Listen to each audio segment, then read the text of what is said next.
All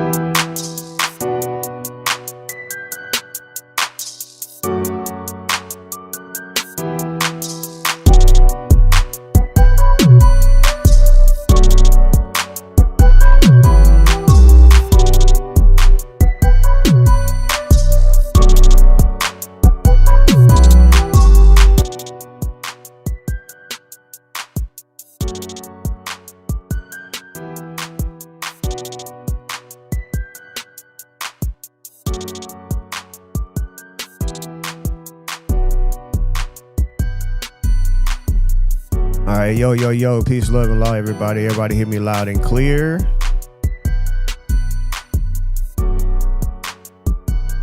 Everybody good?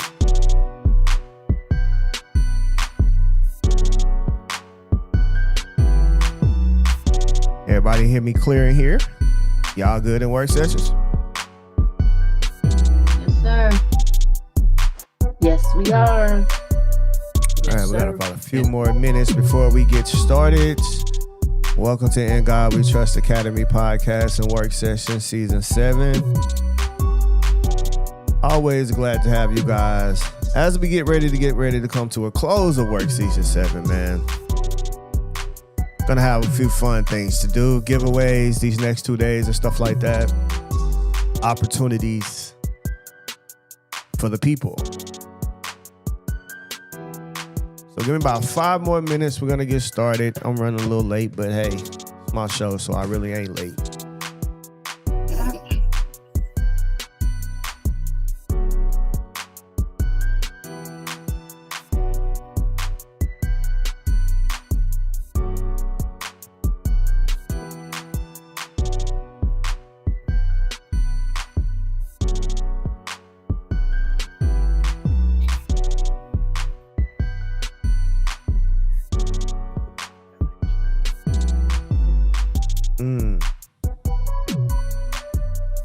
It's time. How do I join your class? Send an email to admin.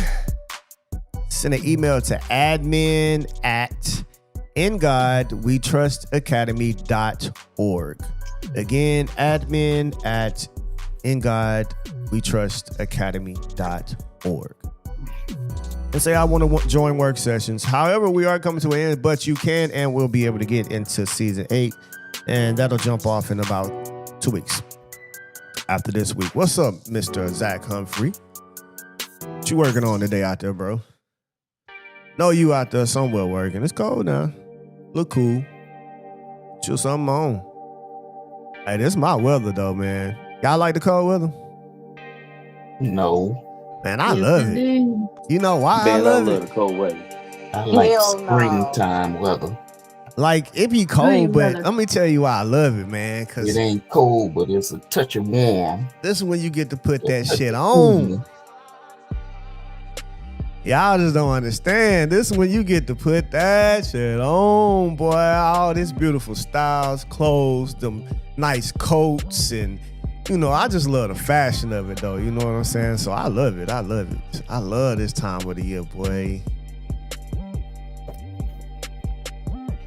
Ain't no work today, I feel you. It's always work, though.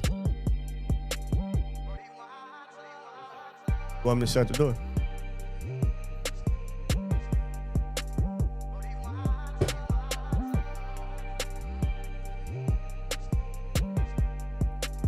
Yes, sir.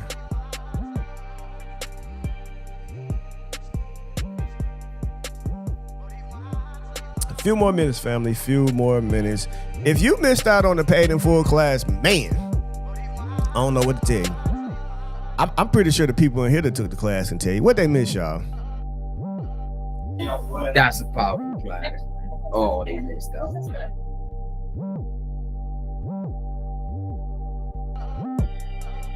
They missed a lot of See, positive energy and thought. They missed all of that good information, useful information. They missed it.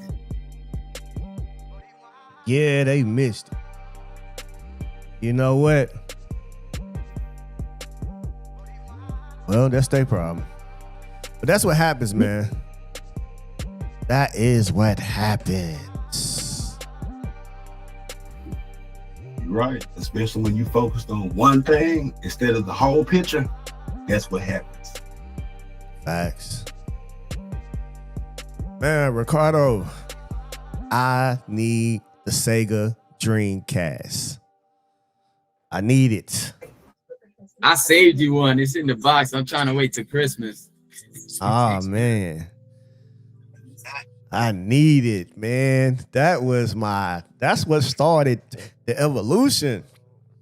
Was Dreamcast, man. Microsoft did its thing back then. Yes, sir, man. We got a few more minutes, guys. We about to get started, man. Get in here, like, share, and subscribe, guys. We got a few giveaways today, a few opportunities for you, everything, man. And just staying here. You want to learn something, guys. This is the free time, so utilize this time. A lot of y'all be setting up consultations, and I be trying to tell y'all, come to work sessions and ask your questions. Save your $100. Save my time, cause I do them cause y'all need them, but I don't really like talking all that much. It might seem like it because I do this, but man, I like my own peace and time to do other stuff too. But so if you can get in here and come ask your question, and then we all learn from it as well, that's great. I understand everybody got situations, but trust me, man, everybody got situations. Make sure y'all mute out for me. Somebody echoing in the back, Mr. T.O. Yeah, man. So I'm just telling y'all, like, man, get in. Let's make this what it's supposed to be, what it started out to be, man. And I remember it was just 3 to 4 of us in here. We've had up to hundreds in class. Just depends on what we're talking about. You know what I mean? But there's more to it than just talking about money and all that type of stuff, guys. You still got to be able to a certain stand for your rights at all times. So always appreciate it.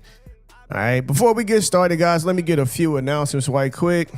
Don't forget about the MNRP raffle ticket giveaway that we have February the 21st, 2026 of a Toyota Camry 2026. So it's going to be a brand spanking new car for you. Somebody going to win it now. Somebody going to win it. Okay, it's $10 a raffle ticket. Also, it comes with ebooks as well. So if you get 2 tickets, you get an ebook of a choice of an ebook called Killing the Presumption of Death. You also get one for about foreclosures, and there's one about literally handling credits. Like, so being your own credit repair. It's called the Creditor Slayer. As you will see, it scroll across the screen. But however, guys, this is your opportunity right now. It will be in Huntsville, Alabama, on February the 21st, and we're going to have a pop-up shop. So any vendors that are interested in being there with us, you are more than welcome to come. Let us know. Get with us, because it's going down. Now, if something happens with the weather, we will push it into the spring. However, for right now, February 21st is that day. All righty.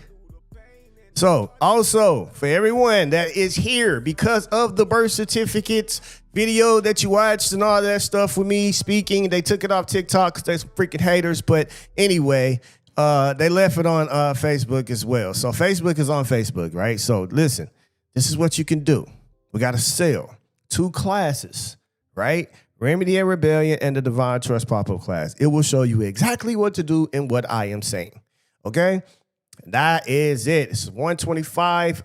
I think overall, the original price, if you was to get both, it's going to cost you about $500 something. So if you get it at $125 right now, I don't know when I'm going to take it down. However, it's there. So take a chance of your opportunity to this right now if you've been looking for it. Okay? Now, just to make sure you guys know what a lot of y'all been in my inbox waiting for, asking questions about. You just heard a testimony about it last week. Yep. Lawful Money class. So we're going to do this in person here in Huntsville, Alabama, December the 13th. And if you know, at the end of the year, I always do one at home.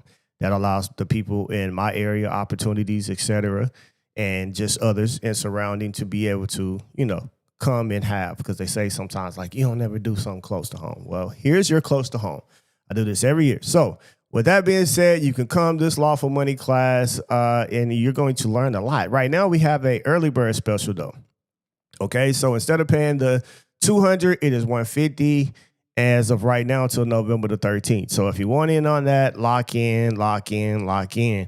You'll see a lot of videos from here up until then explaining a little bit more about it. But when you get into class, you're going to actually see. And again, man, I could just run out so many testimonies, excuse me, about lawful money and beautiful things that has happened. But it's just, it's a procedure. And it's something that you have to be able to fully push and enforce. Now, however, a lot of people try to use 12 USC 411 to do a suit, but you can't use that to do a suit. That's not what you particularly use. You have to use something when a right is being violated. So you have to use something such as civil rights or something of that nature, something that you have access to. Cause of action always matter, as I've always told you guys, because if you don't state a claim for which relief can be granted, that means that you brought a charge under a specific code that does not match up with what you're exactly saying. Do everybody in here understand that? Yay or nay? Yes. Yeah. Okay. Yeah. All right. That's important. That's important that you do know. So now you can get into that class as well. All right. So how is everyone? Everybody's ready to get started? Yes, sir. All right, let's do this, man. Go ahead and hit the record button for us. Let's get started. Welcome to In God We Trust Academy Work Session Season 7, family. And as always, your participation has been great. You have made this season tremendous, beautiful testimonies. I've seen growth in a lot of you already, so just keep working. I can tell who working. I can tell who just relaxing. That's okay. Sometimes you just want to be around just to make sure you get used to the language and hear, build confidence and things of that nature. But we as a community, we are here. Don't worry about it. You will not be judged for a failure or mishap or anything of that nature, guys. It happens. Even I still make mistakes. I always talk to you guys about human errors. So don't be scared to mess up. There's nothing that you can't fix that if you think that you messed up. That's one thing, because the truth is always the truth, no matter what. All right. So truly understand that. We give thanks to the Almighty God for everything that has taken place up until this very moment, allowing us to the meeting of the minds here again and being able just to reflect on everything that we've been through and how we have definitely persevered through all things and everything that's been thrown at us. It has made us stronger and become better for this very moment that we're about to receive right now. Let us receive the knowledge and the wisdom from this time together and being able to take it and apply it in our daily lives. We give thanks, so more to be, Ashe, and for those, amen. So everything from this point on, guys, for education and religious purposes only. Anybody seeking any form of legal advice, please do seek a legal advisor, as it is my religious duty to speak my religious truth and experiences here with you guys today. So let's pop it off. Anybody got a testimony? Anybody with a testimony?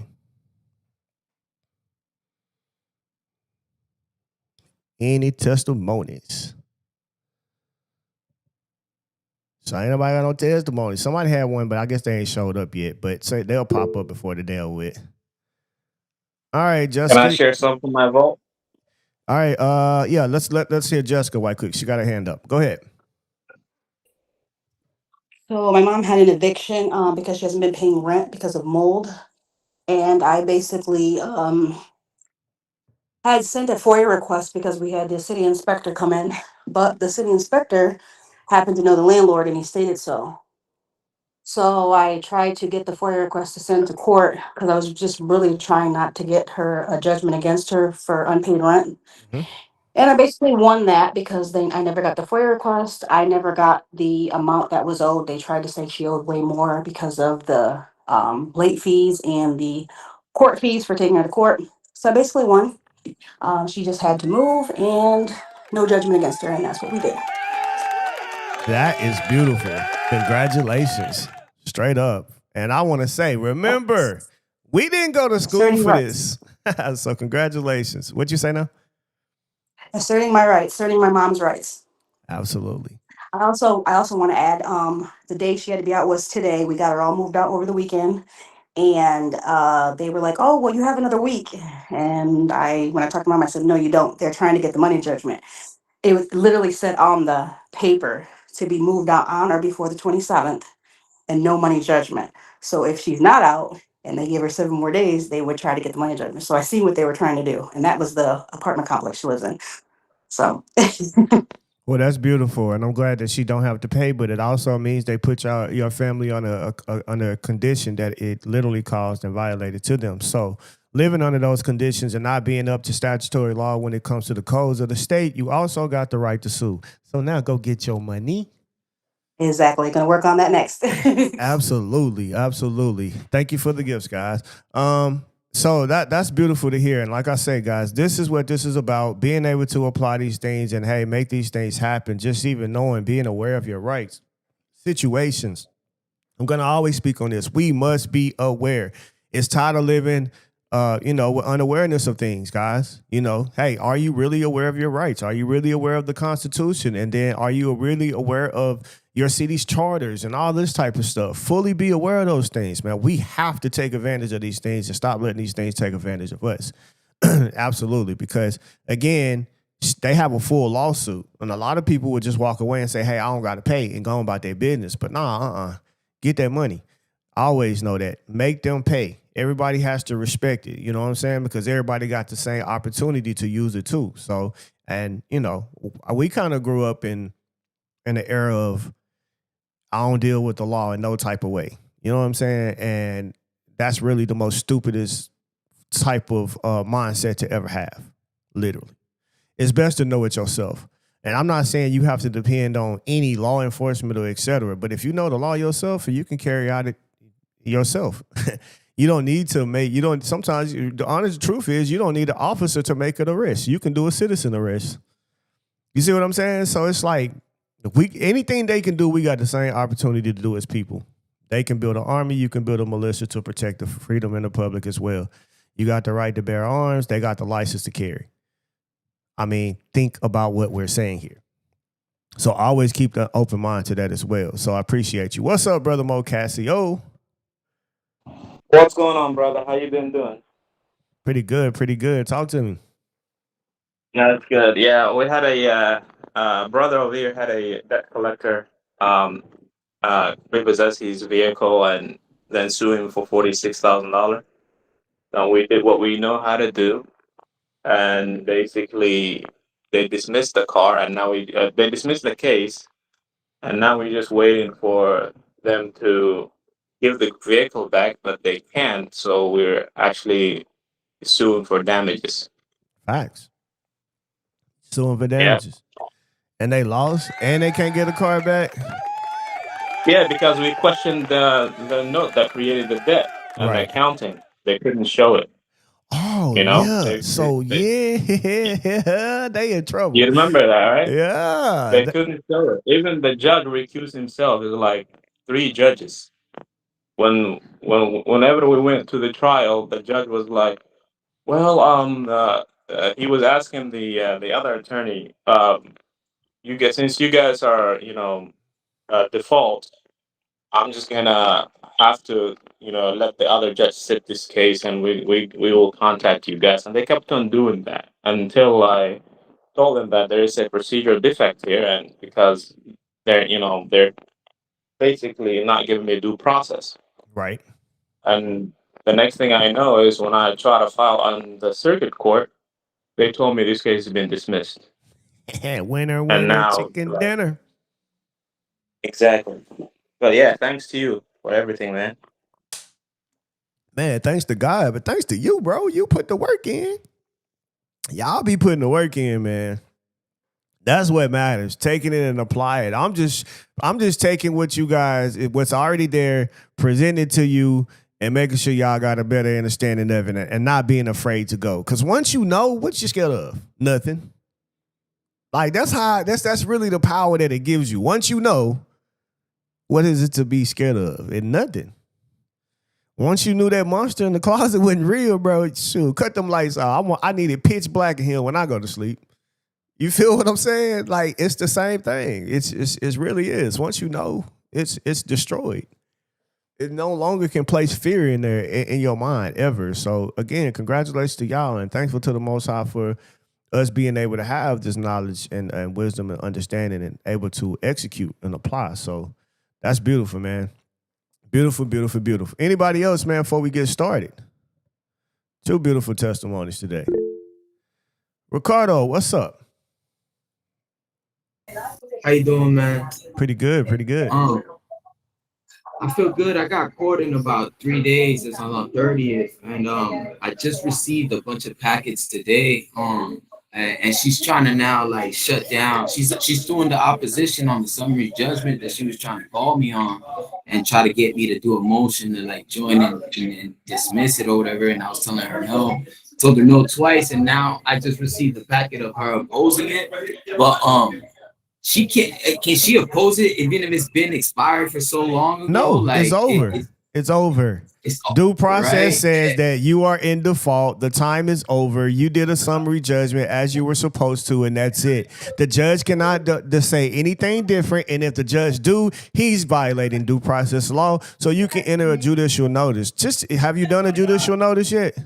Yeah, I've done a judicial notice to get the judge on the record. You did a judicial notice on what though? Like what specifically? Because it could be about anything. just to get a judge assigned. I haven't done another judicial notice. So now you need to do a judicial notice on procedures of the court and due process and how they have defaulted in time, and that by that default, according to due process, then you won the case. Like the summary judgment must be ordered. They're in default. Got you. I see it. I got you. Thank you, man. I and then now you can let them know also if they after being notified and reading the law, that acting outside of the law automatically it automatically takes away immunities from them and they can be sued according to 42 USC 1983. It's a fact. Make him do what he's supposed to do. And all you doing is just putting the law right in front of them. Say, hey, this is what the law say. This is what you took an oath to do. This is what you're supposed to do. You do anything other than that, your ass is getting sued. Got you. I hear you. Yo, thank Simple. you. I appreciate you, man. Yeah. Appreciate you as well. All right. You got your win. We talked about that last week. I told you it ain't nothing they can do. I don't care if they answer to the summary, try to get it dismissed. You put your judicial notice in and let everybody on the record know about due process and how this supposed to work and how it's gonna work. And anything outside of that, we gonna put some more file on y'all. Quick. No hesitation. I also noticed too that on the motion for leave, the reason why the days were off like that was because I was still litigating the first four tickets that they had given me in criminal court, and I was still learning the process. I was still too new to it, so I didn't really realize. I sent in the notice of claim before the criminal court was over anyway, but it had still processed like 15 days after the 90 days. But that's something that I'm taking to court with me so I can be able to motion to re-argue that part. You talking about a traffic case now? No, I'm talking about the same case. So this is the one. Is this the one where you sued, or this the one you talking about a traffic case? So you saying they defaulted in answer? It was the traffic case I already won, right? I already had beat it. But I was in the middle of the traffic case of the same suit that I sued him back on. Oh, right? So you're suing him. The same. That's what I'm saying. Yeah. So if he didn't like listen though, you think about it too hard. Due process is that's it. Nothing else matters. Right. The point is he didn't answer. He defaulted in time. It's over. It's over. Do a judicial notice. Present it in law. That's it. Everything else, everybody else held accountable for. If anybody makes any false move, we go straight to the higher court, writ of mandamus. Right away. Or writ of prohibition. Because you can prohibit them from moving any further on any other procedures in the favor of the defendant because the defendant is now in default. And any other proceeding other than what you're asking for will literally do what? Cause harm to you of your right to due process. Correct. Yeah. Got you. Thank you, man. I appreciate the clarifications. Yeah, no problem. We just like this is what matters though. We just got to make sure we know, being able to understand due process, operate, execute. Don't let these people stop you in no kind of way, family. That's what this is about. Anybody else? Anybody else? All right, I'm gonna make y'all talk anyway today. So this is what we're gonna do today. First and foremost, if you've been in this in all season 7, right? Especially if you a gold member, got one of the ebooks from season 7, I want to hear your absolute thought on it. And then I want to know, have you applied it? How you applied it? And how did you receive a remedy from it? Like, what did you learn? And even if you haven't applied it, but you still got it for yourself, what is the learning point for you? I need to know that you took something from season 7 this year. I gotta know. So whoever want to start first, don't get me to call the names. All right. And then we're going to then after a few, then we'll stop for a second and we'll give y'all opportunity to answer questions, and somebody's going to get a chance to win something. So we got a few giveaways today as well. So if you participate, great. If you don't, well, I guess you just missed opportunities to win. So, all right, guys, who's first? Who is first? Never know what's going to happen. Going once. Going twice. Going trio. Okay. I should raise my hand. If she wouldn't have said nothing, I was finna say, all right, y'all have a good day. I'll talk to y'all later. And I was finna go talk to Facebook and social media and all that. Y'all better get right up in here. All right, go ahead. I use the tax one to file, to send in to get my money back from that class. And I did a certified return receipt mail.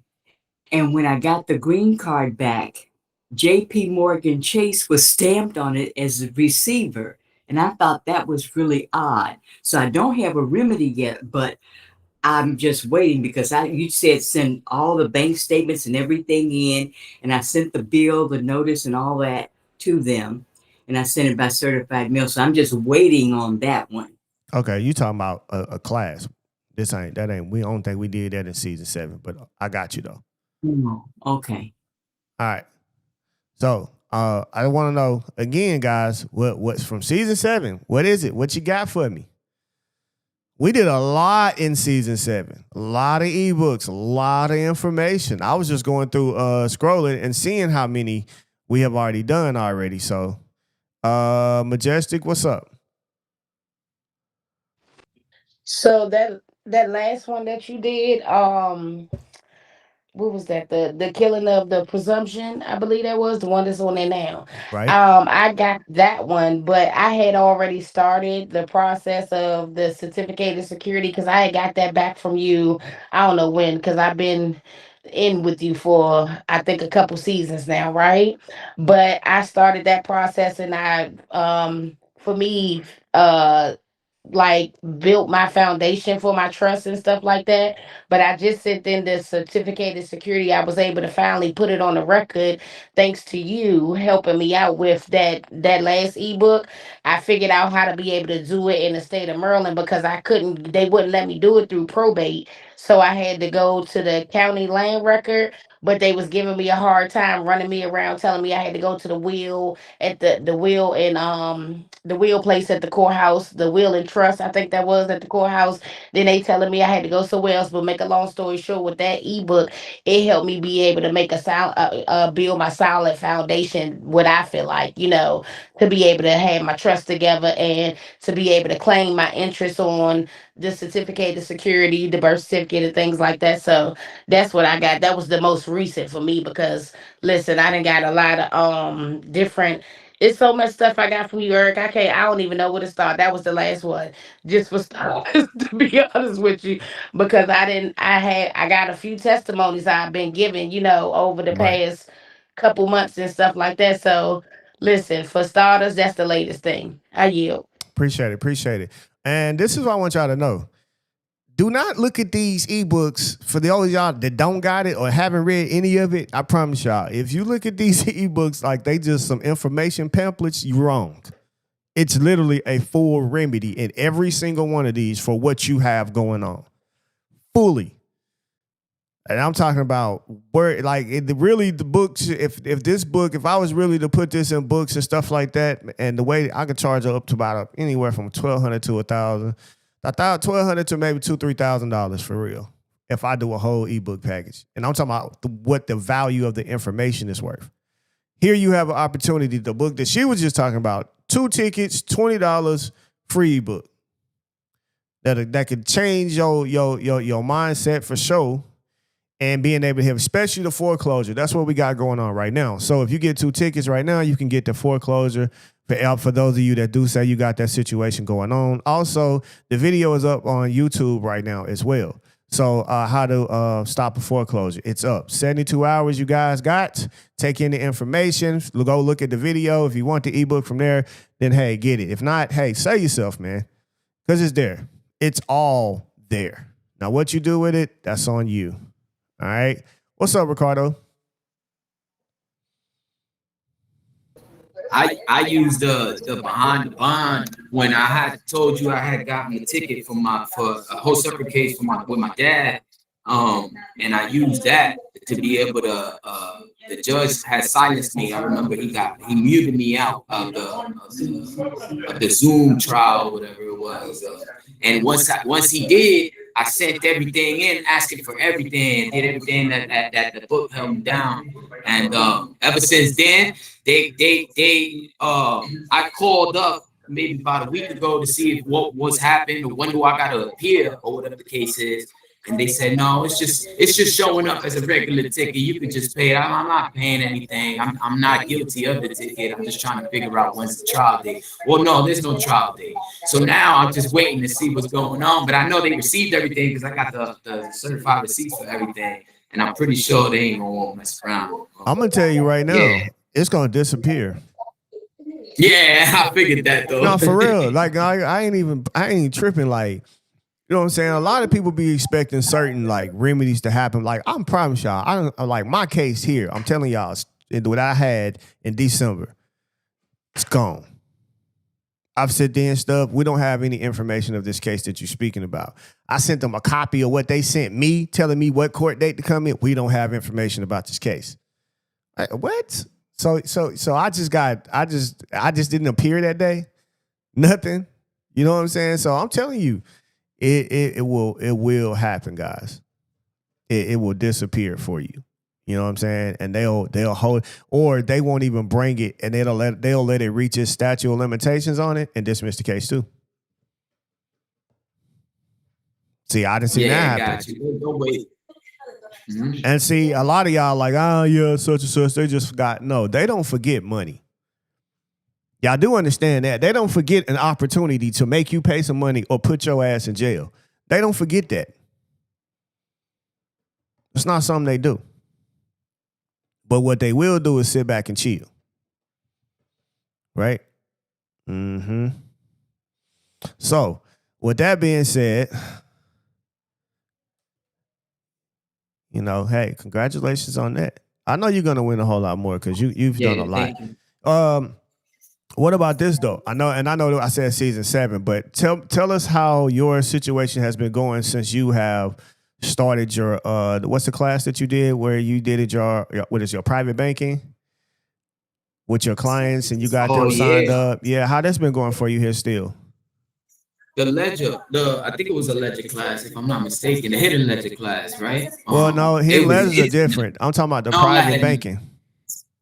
The private banking, that's what it was. Yeah. It's been booming, man. I haven't had I've actually had the bank.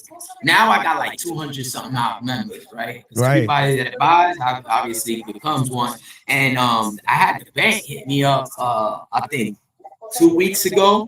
And they were trying to like see what was up, like if they wanted to like grab a loan from them, if there's anything else that they could help me with. Exactly. And I ain't even call them or ask them for anything. And I don't even got I think I got like 6 months with it running like that off of the bank account. I got 6 months with the ledger, just trying to stack up the ledger as bulky as I can before maybe about 8 months, a year go by, and I could go over there and show them a nice, decent ledger. Now, you know why? You know why they're so heavy? You know why it's so heavy? They trying to get that. They trying to get that money with me, right? Well, see, accounts receivable, and all accounts receivable is assets. So all those members that you have that's paying and making the current payments coming back, etc., all of those are considered accounts receivable, and all accounts receivables are literally assets. Literally, same as the banks. Their accounts receivable is considered to be assets. That's why they sell it. You know what I'm saying? Right. So right. And they asked me about that. They asked me how's it growing? How's it going? I'm like, yeah, I'm at a bunch of members. I'm about over 100 and something odd now. But it keeps building and it keeps growing. Yeah. And that's when they were asking, is there anything we can do for you, you know, to make you grow even more? Yeah, so they sent a letter to the one that opened up the bank, which was in charge of the bank. Mm-hmm. I was using Citibank I'm still using Citibank, and he's supposed to hit me back within the month to analyze and see what we can do to get the loan. Facts. See? I told, like, if he was in their class, I told you. All you got to do is just do what I be telling y'all to do. For real. It's so much. Like, if y'all even know how, because like I just finally incorporated In God We Trust Academy. And I did it in Wyoming. But I created In God We Trust Holding Trust, okay, which is private. But it owns the LLC. So any money that the LLC, the actual holding trust, owns that money. So really the LLC don't make any money. And now the holding trust is connected to a missionary platform, and it takes care of the people who are working, the missionary families, right? Rent, how this, that, whatever. You know, I can I'm telling y'all, if you do what I be saying, I can show you where they can't touch a dollar you move with. Ever. You feel what I'm saying?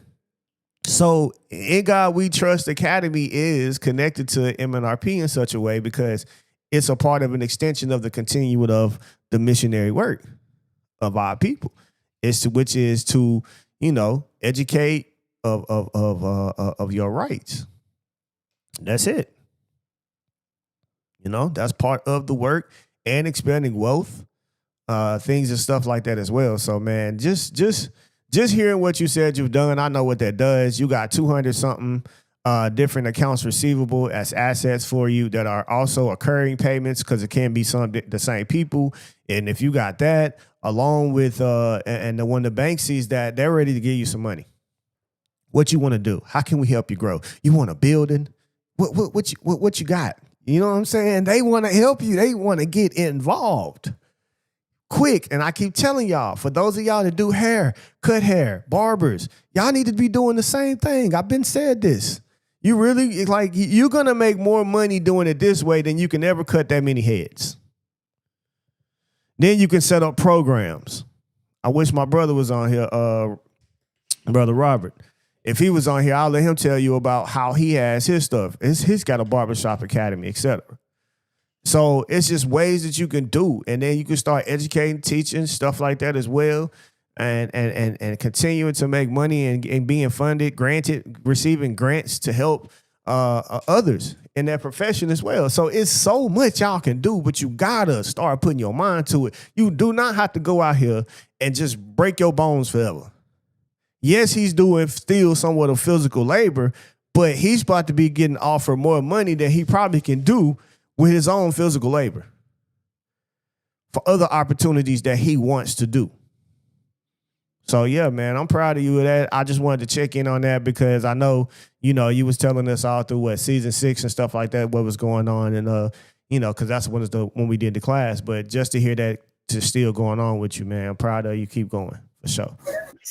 Appreciate you, man. I appreciate the Most High. I appreciate you, man. Appreciate everything you teach, man. It's gone a long way because when I first started here, I didn't really know at a half. I ain't know a third of what I know now, and it's because I was diligent with you and with the Lord, man. And that's key to mostly being able to be successful in any of this. It's just being diligent and being consistent in learning and coming back if you don't get it, and just do it again and do it again, repetitive, and time. What'd you say? Time plus consistency equals growth. That's it right there. That's So the thank you. formula. I highly appreciate you and God himself. Thank you. Man, appreciate you for being the vessel to go out there and do it and showing that the word itself is true. I mean, everything that we said and put into that book, you operated on that particular word and made it happen. You brought it into fruition, and now we're able to see an example of that. So I appreciate you. Absolutely. Anybody else, man? Don't make me call you out. Two more people, and then we got a good question coming up. See how you guys can win something. Come on.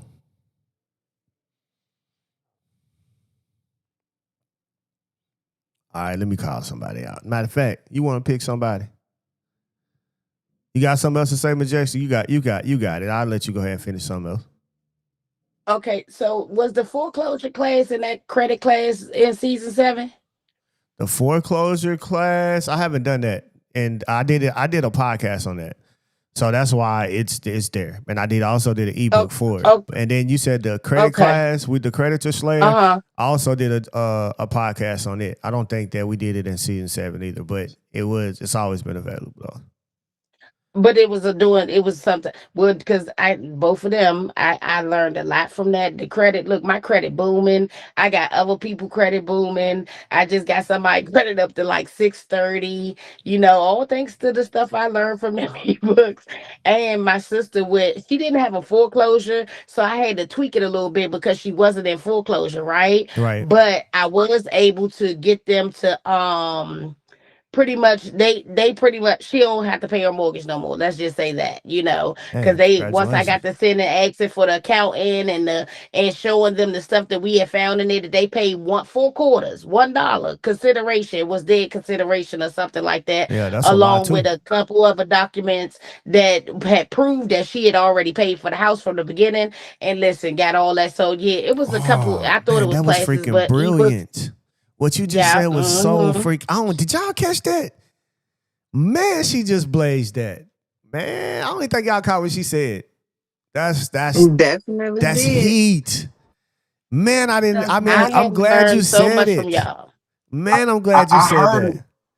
God, I heard it, but she was talking so fast. Shit. Can you repeat it? Hold Run it on, back man. one more time. Like, I just want y'all, just sit back. Just let it soak. Just let it soak. Hold on before you say anything. Just let it soak in. Just listen. Literally. Because it's so many of them say in value or consideration of $1, $10, whatever. If that's the case, the house is paid for. What the fuck is we talking about? That part. And we can prove it. Because you lying. Mm-hmm. If that's all it took, then value or consideration was $1, where the rest of the money at? 4 quarters. It was 4 quarters. And when I seen that, it had me so fired up, y'all. I was like, this is enough. Y'all got me doing my for dance. $3,000 a month? No. So now we in the negotiation with getting back all her money that she didn't pay to them, because that's what we're talking about now. Because if not, we're going to court, because I'm ready. They just don't know. They got a whole tyrant over that's here. real. I'm on their ass, Mr. Postman. Okay. That's too and real. then it was this guy. He had his car repo, right? And so when I had sat down with him, read over his contract and stuff like that or whatever, in the very 2 first sentences, it said that the contract is either credit or cash. It didn't say credit and cash. So being as though they repoed his car and stuff like that or whatever, I had put together a dispute letter with them or whatever, but I did it in the court manner, right? Filings, like as if I was gonna file, like you told me, right? And so I had sent it in for them and to them, because he had gave him a deposit and he had traded in his car, and they still repoed the car. But I had sent them in the letter, I said, okay, according to the security interest, quote unquote, that he gave y'all, since y'all took the vehicle, the money and the proceeds, then how y'all gonna say that he still owe y'all money when it clearly say in the contract that security interest covers what is owed by him for the It debt? does. So what we talk about here? Nothing. And so they instantly was like, okay, well, no, he don't owe nothing no more. And that was another thing. So I've been on their tail. I ain't gonna lie. That's fine. On their tail. That's fine. That's real fire, man. Congratulations. And thank you for dropping that for us today. Cause that's lit. For real. Collins Run said, what's your best method for studying? Is it loads of study then execute or little study then execute? Man, I'm gonna say this. That's a good question. Like for me, it's to the point to where I study to the point to where I know it, to where I can walk in court, represent it, and be able to win. So it's just to the point to where I'm gonna study until I know that I can win, and I can actually present it in a format of walking into a court and receiving my remedy. So whether that's a little time of studying, me understanding that and executing, or it takes me a minute to understand it to execute it. Either way it go, that's pretty much how I do. But don't ever overload on yourself. I'm gonna tell y'all like this, like, man, y'all probably think I just be doing a lot of whatever, man. Listen, I'll get off here, go play the PS5, chilling. Some days I ain't doing nothing. You know what I'm saying? Just because you gotta let your brain process. You took in a lot. So and then you'll just start having thoughts here and there, and it'll start breaking it down more and more to you, whatever. But at the end of the day, like, don't crash yourself out on it. You know what I'm saying? There's still other things in life that you need to attend to, love, happiness, etc. All of those things nourishes the brain power as well, and helping you truly understand and understand. Sometimes it takes you to actually go out there and be in an actual situation, to see a situation, to understand what you read, because like you're in it, so you're experiencing it, or you're seeing someone else experiencing it. You're like, hold up, so this is what that mean by this, and that. So just use life itself to, when it comes to studying and executing, and things of that nature. That's what I would like to say. So, for real, how do you know when you overstand it to the point of ready for execution for the people watching? How do I know? Like I said, it's just to the point where I know I can walk in and execute with the court. When I'm at that point, then I know. And it's like, if you know how to use AI, which is probably one of the most powerful things that's going on right now. If you really know how to use AI, man, I create mock trials. I challenge myself in those type of different ways to, with the information, and just, win out, and then see where I lack it. And if I do, make sure I study, I can prove. And that's it. My method is truth, proof, law, and relief. So you got the truth, you got the proof of it, which is your evidence. You got the law to establish the truth and the proof, and then the relief that you see. So that's the method that I approach. If I can't do that method in anything that I'm doing or what I'm studying, then I'm not ready yet. So that's how I feel. That's some great questions, though. Appreciate that. Absolutely. All right, who else in here? Who else we got? Do I got to call somebody out?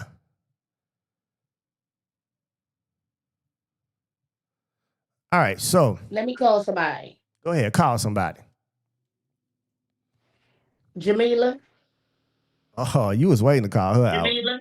Y'all been calling each other out for a minute. I think you was been waiting for that one.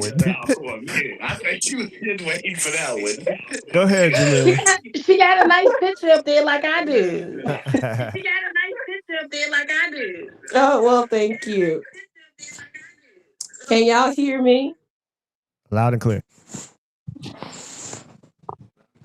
Okay, so what's she calling me out for? Because I just tuned in, so I missed some stuff.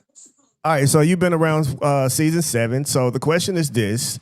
If you have any ebook from each season 7 or class, what did you learn from that class? What is, the most, powerful impact of that particular class? Have you used it and applied it and received relief? And how did you do so? And if you have not used it, just explain, what you learned from it.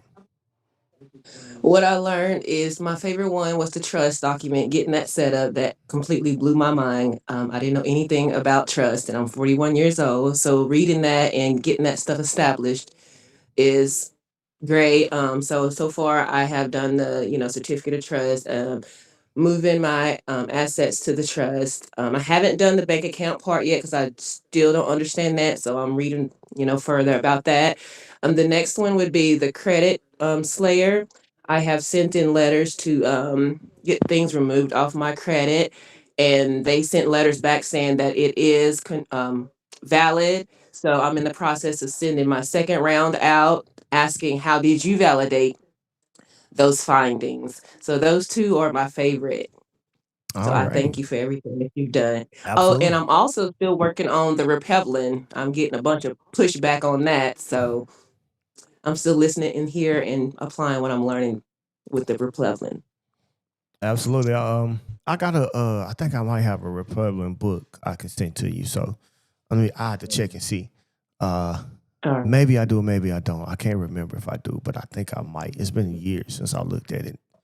I'll see. Okay. But absolutely, and appreciate you for sharing that with us as well. So who you want to call out? I'm on my phone, so I really can't. And you can't see a call lot out of Empress. people. She already went twice. She got some great experiences and testimonies. So now got to pick somebody else. See this October. Let's go with Octavia. Octavia. You gonna talk to us today, Octavia? Or you gonna be quiet?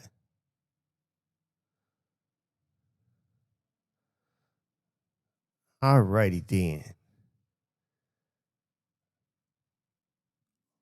All right, so to the first few people that have answered, I want to say to you guys, thank you for just automatically just participating. And I'm going to make sure that any class that you guys want right now, you can definitely get it half off at any time that you want. So just make sure. And I know who your names are, and you know who you are. All righty. So appreciate you guys on that. Now, here's a question. Y'all ready for the question? Yes, sir. Shoot it. Yeah. All right. So, on your credit reports, when dealing with your credit reports, what must they do in order to be able to fully report what they are reporting? And how must the credit agency, or how must they go about what's the protocol for them to be able to report from the creditors? Okay, so now, what is the protocol for the creditors? For the credit agencies to be able to report for the creditors. All right. And what allows these creditors to make these reports?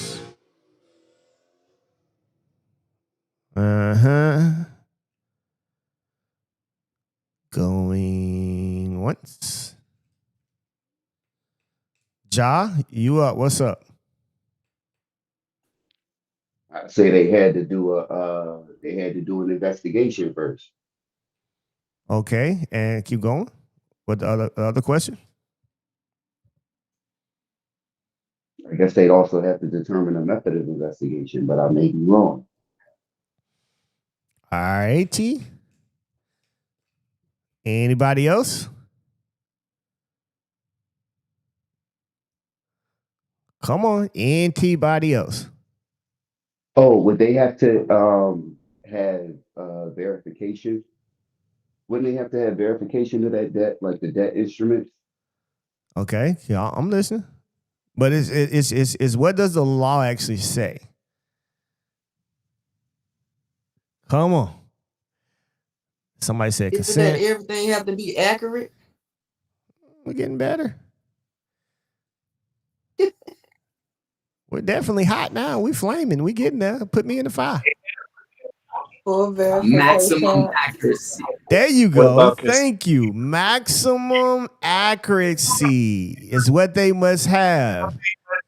So that also goes along with what you were saying about having the note, but it doesn't really say that. It says maximum accuracy. And the most maximum accuracy that they can prove is having a delegation of authority, which is holding the note. So I tell you what, Ja, I was going to give you something else, but since you did answer anyway in your participation and got the answer half right, then I'm also going to give you a half off opportunity as well of your choice. So make sure you send us an email so that we can give you a code for that. All of you Appreciate guys. it. All right, Ray T. Now, y'all missed out on that. All right, let's get another person. Let's see who got something to say. Anybody else? Anybody else? I'm calling out Dr. Felton. You talking to me today, so let's go. What you got to say to us? We need to hear your voice. Are y'all available? Well, I did not get the classes yet this season, but I have to give a shout out to the ones that were just talking about the credit. I will say you are the credit doctor. The letters you have, just make sure you send them, do them certified, and do it just like Eric taught us to do it, and you will get victory. I mean, it's hot. It's so hot, they don't want to touch it. And upload it into the Consumer Financial Protection Bureau. You got to upload it there so that the government has what you're asserting as well, and make it a complaint with them, and you get results. You get results. And all I can say is everything that I'm learning, I have learned it from Eric, and he's dynamic. He's a blessing from God. And I screwed up on over the last week because I was waiting on my cousin, and I didn't get the class when he got it on sale, because we were going to deposit some money and he didn't come. But we still gonna get it, and we still gonna do another one, do a consultation with Eric, and I will have an incredible testimony, as all of it is in testimony. Oh, and I have to give the one about the estate. I mean, the stuff Eric has given us, the terms, everything that we're using, the court is just frozen. I mean, it's just, they don't know what to do. So Eric did say, go ahead and file, you can file the writ of mandamus, which I just now need to do that in the higher court. Mm-hmm. I have filed it in the same court, which he told me, a while back was I needed to do the other court. But I had just also filed them all three at the same time, the motion to reconsider set aside as one thing, and then the appeal as another, and those were in the same court. And then I immediately filed the writ of mandamus literally the same day. So I gave it a little space. I said I give them 30 days, and we're at the 30-day mark now. So now I'm gonna let them. They've already seen the writ of mandamus, but it's a real. It slaps them. It even uses the language about it's trust fraud, because I had made a tacit agreement with the clerk of court, and for that judge, I did a 56 on the judge and on the clerk of court, IRS form 56 on them, and so they did not send me anything denying it. I have the screenshots of where the person the staff member, the clerk of court, said it's accepted when I gave that with a letter and an affidavit attached to it that I know that I am the beneficiary and that they are the trustee, and I'm seeking equity. And so everything is just locked down. It's in our favor. Plus, I don't know if I said this, but they had told the opposing attorney when we had the alignment here, and they had told him to write the order, because I had, long story short, I don't know if you can remember all those details, but I was there to check to find out if my motion for summary judgment was going to be heard, because I made it the same day as he made his did his new one for the alignment hearing, which I was at the first one, and one other beneficiary showed up at this one and became the propounder, which is fine. I'm good with that, but they left me off as someone who has a say in the caveat now, and I just needed to make sure, which I'm fine with that. I just need to make sure that all my motions for summary judgment, motion to expedite, all the evidence that we've entered, the motions to enter the evidence, there's no evidence from the other side, just blanket accusations. And we have the video of the signing of the will. We have the decedent naming what he wanted to be in the will, what he was given to everybody. We have him celebrating that night, so it was no undue influence. He celebrated because he knew he was going to do the surgery. He felt comfortable that he had done his will. He was comfortable that if something happened, he was going to God. And and we had the medical records, because they try to say, well, he's in the hospital, so he may not have been of sound mind. Medical records said for the very day he signed it, patient understands everything that we are saying to him. He is calm. He's not agitated in any way. He does not want counseling. He has said that, it's well with his soul, but he knows that he has hope. And I mean, it said it just glowing stuff from the doctor that he was making decisions. Plus, he stopped the surgery and delayed it a few days for second opinion, which showed he had all of this sense when everybody, his own doctor in the medical records said, we need to do it now. But the surgeon came, the specialist, for removing his leg, and he had diabetes and was on dialysis, and said, no, the patient is correct. And that's in the record. Said it's not urgent. It's a preemptive strike that this fungus is spreading like wildfire, basically. But he's right. We can take a little time. We can take a week. We can get some other opinions. He can get his affairs in order if he wants to do that. He's absolutely right. It is not spread that fast. It's just it could very well spread. And it's his saying that he wants the leg removed. We didn't say that to begin with. We just said up through the ankle. But he says, first you remove the toe, then you want the foot. He said, just go ahead and remove the half of the leg from the knee down, because I'm not going to keep being chopped up. That showed how wise he was. I mean, so everything was there. So it's just tied up. Eric, you are a man, brother. I mean, how do we get your name out there so that everybody can come and get help from you? That's all. I don't have to be one of the ambassadors to get something. It's my honor and my duty to spread your name to the world. Because when Jesus said, he whom sets the Son free is free indeed, he's alive and well in you. We see him in you, and he's setting us free. Thank you. All praise to the Most High. Thank you for sharing that with us as well. I definitely appreciate it. On the little human side, I don't want to help everybody. I mean, I'm gonna help those that God chooses in this way. But hey, man, nah. Some people can be, man, for real. I'm gonna tell y'all something. I literally posted yesterday, and I said, if you have a foreclosure, DM me or whatever, right? A bunch of people hit me up. I sent it out. Literally took the time to manually send it out to everybody, right? And that's just for communication and stuff like that, to let you know, like, this is what you can do. So what I did was I sent them the opportunity through the raffle to get the ebook, but I also sent the YouTube video as well. And here somebody is trying to explain to me or something, and it's like, they was like trying to explain to me this, and that, and it's like, okay. And they was like, well, can you help me with what I'm trying to do? And I'm like, people just don't, they miss, like, you asked for the remedy, and I'm pretty sure you prayed for it. And here's the opportunity, and it's there. And I give you the remedy. It's like, you're asking me about something totally different of a way that you're trying to do something, and I'm giving you the opportunity to literally win your case right now. And it's like, some people just don't realize that the remedy is at hand. It's being given all the time. And that's why I say, like, really, for real, before any class that we didn't taught, like, I didn't told you, for real.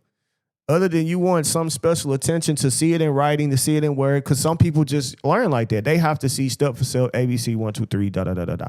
If I got to lay it all the way out like that, then yeah, you got to pay for my time. And that's cool, but I'm still going to give you the information. But 9 times out of 10, I promise you, we done already spoke about it in work sessions, one way or another. And if I say anything, and here's the thing about debt, guys, it applies to anything. I don't have to specifically just say a mortgage debt or a loan or a car loan or whatever. It all works the same. So once you truly understand that, you see what I'm saying? It is what it is.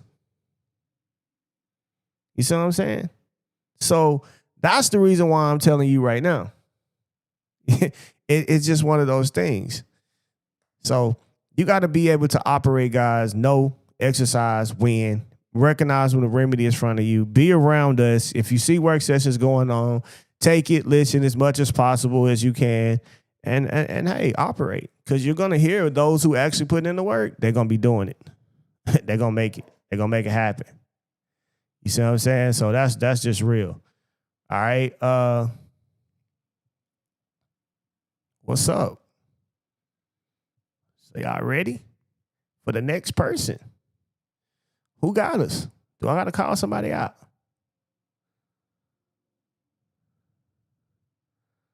Let me see. I'm going to call on. I know she like, don't call on me. I know she's saying that. All the way reporting live from Japan. Mrs. Parks, are you with us today?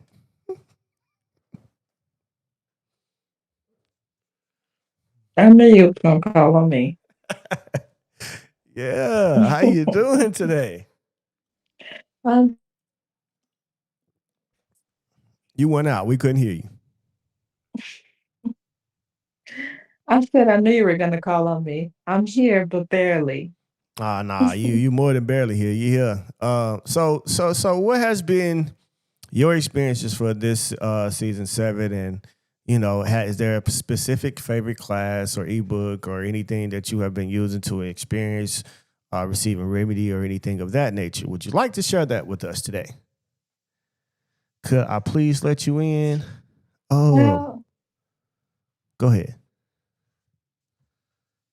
well, as I told you last night, I really was this last month, the last 2 months, I've been extremely stressed out with my case. I just got off the phone with another attorney. I had you in the background, so I'm just not finishing the call not long ago. So I'll be honest with you. This season has been a blur because my mind has kind of like pushed things to the side to kind of deal with this. But I have been working on like the credit for us, and I've done a few things and it has boosted up our credit. But mostly the one thing that I think I learned most about the season 7 is about basically who we are and the authority that we have. And if we don't understand who we are, people will try to take over, you know, like they will try to make you feel like you don't know what you know. And I believe I kind of boxed my attorneys into a corner where I feel like they want to now withdraw because it's gone from helping me to answer my questions to just basically billing. So, you know, all the things that I've been learning and, we'll ask them questions about the lender liability, the authorization that they had to do certain things. And it's like they don't want to answer me because I feel like this is how I feel. I feel like they want a certain dollar amount to try a case that, let's say, it has an SEC violation. I think they want to make sure they could bill us 6 figures and above to do that kind of case. And so she's been kind of like backing out, won't answer my questions, won't give me the strategy. Every time I would suggest something, she would kind of like, backtrack and say we can't do that. While the other attorney is basically trying to look into everything I say, but she blocks him off. That the firm is not going to do that. So we really are at a fork in the road where we have to get different representation because she clearly is not helping us out. And I feel like, I'm the last call I just had is basically a good one. And I've been listening to the foreclosure class from six last night. As a matter of fact, I hadn't even gone to sleep. I've been up since last night, studying it, everything. So even if they don't, even if they aren't able to stop the foreclosure, as we've already signed over our right to sue, and we signed like a waiver to stop the foreclosure and a waiver to sue. And now she's like trying to get settled. I'm like, okay, well, if you didn't have a plan, if the defendants didn't complete the project and the property was eventually going to go back into foreclosure, why did you have me sign that paper? Right. And I know last time I spoke with you, you were like, well, write down everything that happened with the attorneys. And when you said that, it's just like I started going back and listening to like reading our conversation. And I could tell like they really didn't have a solid plan because you asked me, did they then they could win the case? Because like I came in with all this evidence, and now you're talking settlement, and we've gotten so much evidence. They put on the record that they never gave any capital contributions. They just gave so much more evidence, and now my attorneys are talking about settling. It's like that really was the dumbest thing we could have done. So just reading last night in the foreclosure book, I actually have it open right now. The lender has to prove. I'm gonna still try to even like I said, if it goes into the foreclosure, I'm still gonna file an injunction, temporary protective order, and bring up the fact that the lender still paid them when I asked them to stop. So um, I know we have a long road ahead of us, but we do have the information that I'm not gonna let no attorney just, you know, make me take the wrong turn here, because of what we have here. I'll force them like, hey, I'm paying you, you need to do this. Right. Even if it doesn't make sense to you, you need to do X, Y, and Z. So I plan to take that foreclosure Well, see, ebook remember, this is what and you also got to remember too. okay. Like, like once you start knowing due process in the law itself, man, you can sue the shit out that lawyer for negligence. I know, and I think she's scared. Like that's why because they filed a list pendant on the property, and I knew they were trying to back out when she withdrew the list pendant. And I'm like, okay, well, you billed me for that strategy. Now you're removing that same strategy, and now you got me stuck. So yeah, I'm documenting, our communication's pretty good. And she even says, I appreciate your tone. So she knows I know. Like, No, for she's real. I'm trying to just be saying, very like, careful. that's part of your rights too, though, to be represented fully. And if you see Yeah. that there are things that they should have done, even that according to the law and procedures, that could have been done in a different manner, et cetera, that's a form of negligence, regardless, and they could be handled by such. Right. Like they held responsible too. You sit up here saying you know this, you know the law, and then I find places and things that you could have done and you didn't do. So that means that I can sue you for those things because you got a license declaring that you know and are expert in this particular law.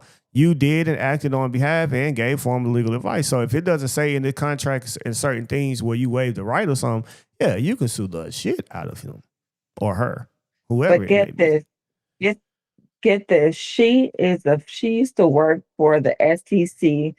The other partner is like this big finance, like he's a financial attorney. He does he's the financial advisor for the Republic of China. So they have all this experience, Right. but yet they haven't decided, they haven't given me a clear strategy. And she gave me this like projected cost estimate, which is asking for over 100 hours to get my case from where it's at to the But see, they end.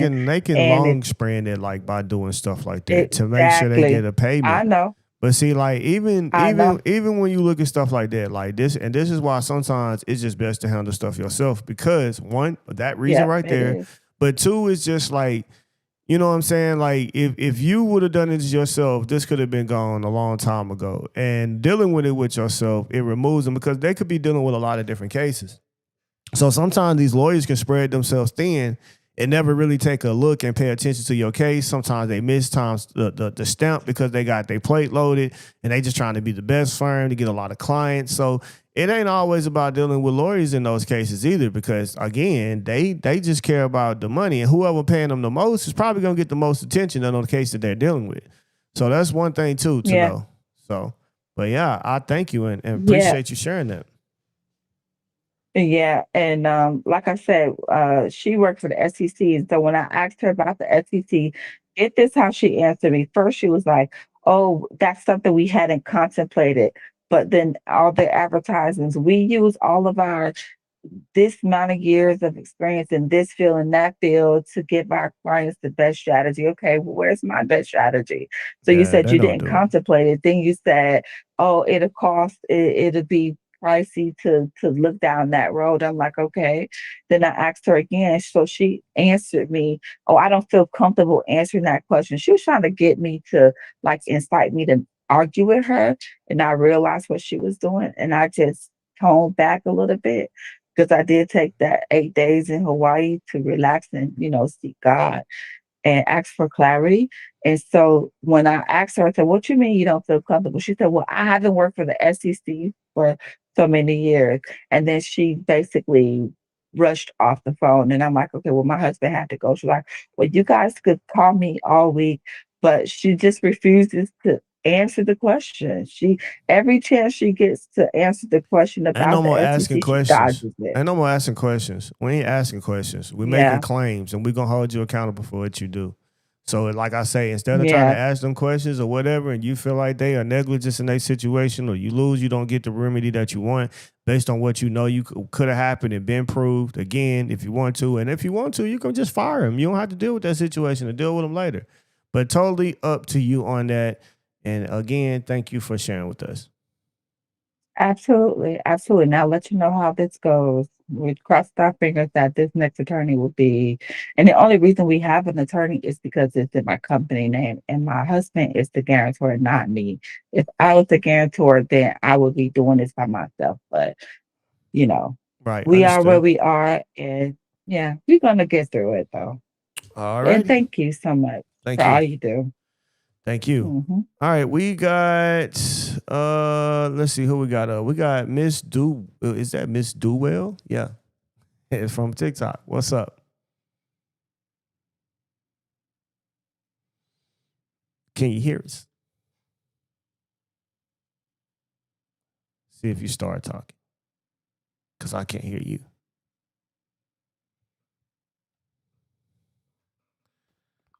You said you can't hear me? We hear you now. Go ahead. Loud and clear. Okay, family. I said I appreciate you having me on. I was trying to get in the work sessions. I know I'll be late. Ah, you good. Yeah. I had a win with court. I was being sued by Midland Credit Management, and I ended up sending an answer and some things through the trust, and I got remedy. The judge was willing to accept my settlement from the trust with the negotiable instrument. So I saw that as a big win. Major win. Being able to enter and accept it, and it's done. But I know Yes, you I got really about 1,000 things you could talk about, huh? Ooh, so many. Yeah, I already know. We've been in this for years. Facts. Long time. Everything good I really though? appreciate you though, family, because a lot of the stuff that you've brought forth has really assisted me in my journey through the years. Oh yeah, appreciate you. Same as you. So you know how it go. Always in the same area. And so, and you always been supportive. So I appreciate you. And my daughter loves the gift for sure. So thank you. Thank you. Thank you. Thank you. Yeah, this TT baby. I really appreciate y'all. I love your family. I appreciate y'all. I'm gonna listen and tap.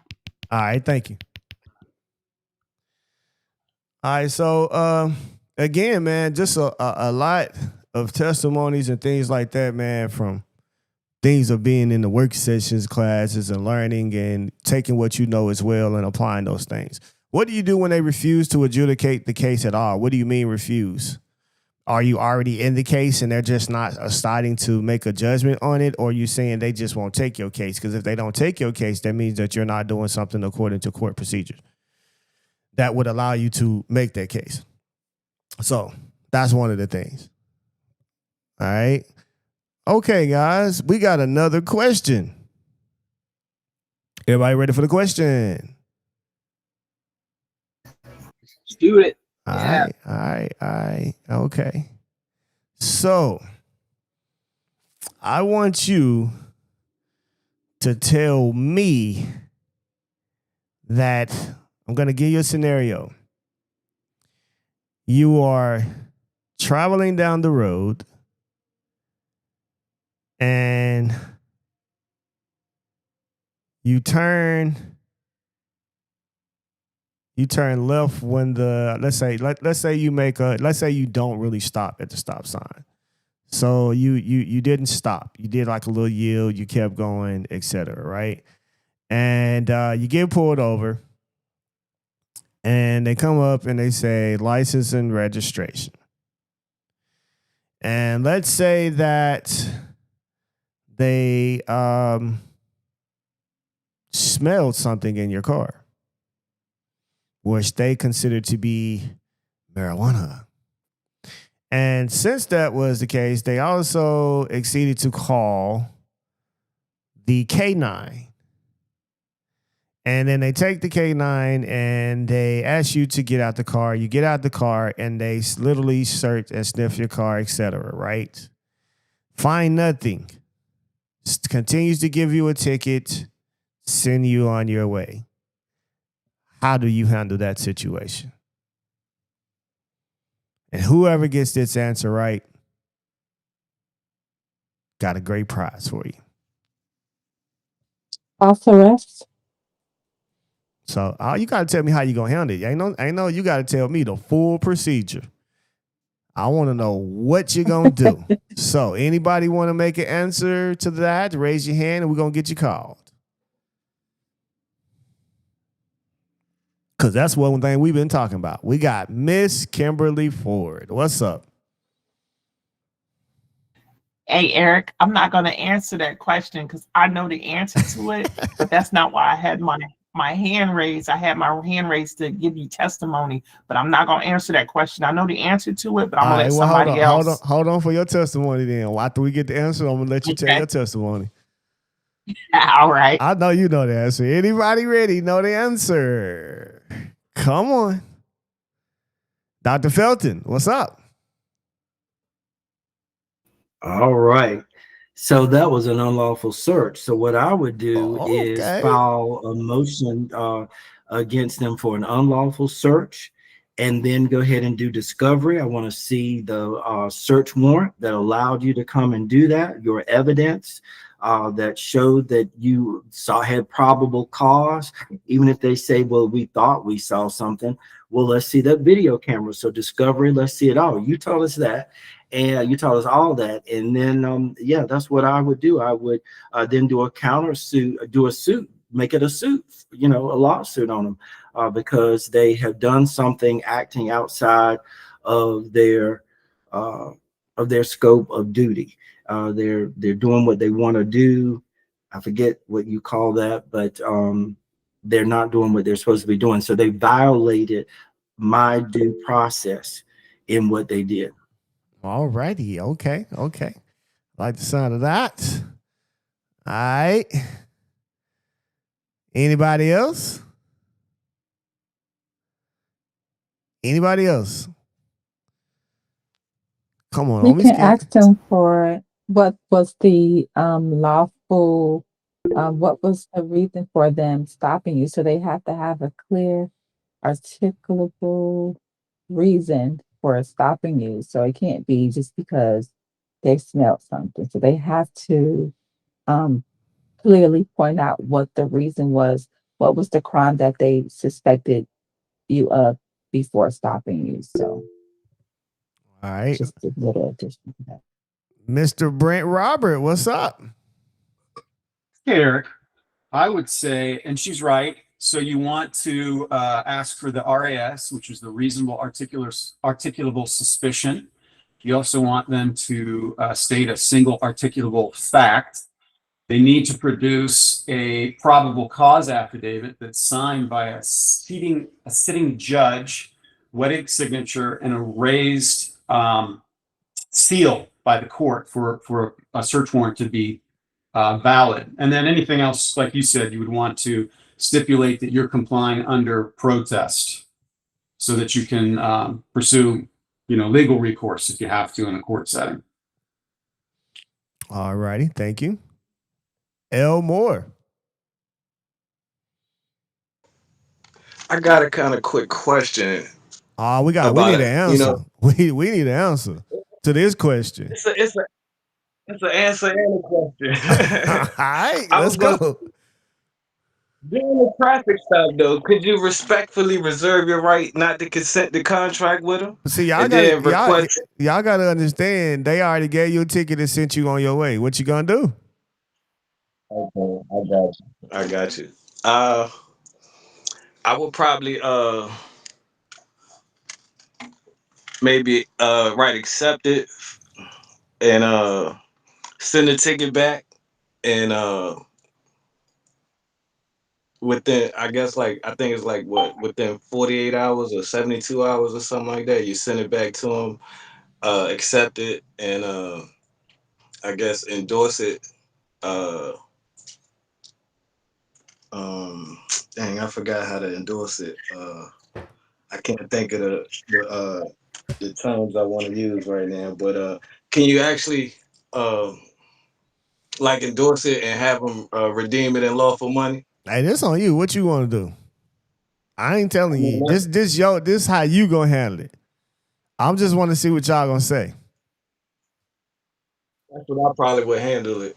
That's probably how I try to handle it. Redeem it, you know what I'm saying? Get it redeemed in lawful money. All right. File a motion. Okay, Tawanda Harris. What type of motion you about to file? A motion to dismiss.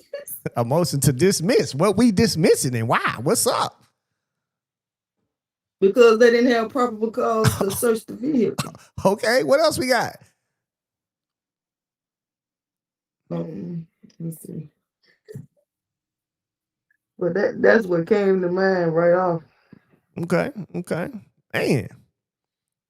Now, anybody want to add with Mr. Wanda Harris now? Because hey, everything that y'all said was in the right manner, but I don't think y'all actually heard me say that they gave you a ticket and sent you on your way. So now when you get home, what is it that you're supposed to do in dealing with this particular case? Now, what y'all said at the beginning, articulate reasonable suspicion, stuff like that, then yeah, they say they smell. Smelling is not enough because they can't prove odor in court. So we do understand that. Now, mind you, they called. Remember, they had to call the K9 unit up. Okay? So that's a violation in itself, because they are already prolonging the stop. This was not a stop about drugs, etc., or whatever, right? And you can't prove a smell. All right? So, and then when they did search and they found nothing, they just gave you the ticket for the stop and told you to continue and then let you go. So now, what you would do from there, and right now, Tawanda Harris is definitely on point. It is a motion to dismiss for lack of jurisdiction because of violation of due process of law. It's what you guys got to understand on that part. So it's a violation of due process of law. That's the first thing that you should put in, because the court has no jurisdiction because of that. You can also provide the evidence through an affidavit, and also being able to, add the, affidavit, also a judicial notice to go along with it on the reason why they should dismiss the case.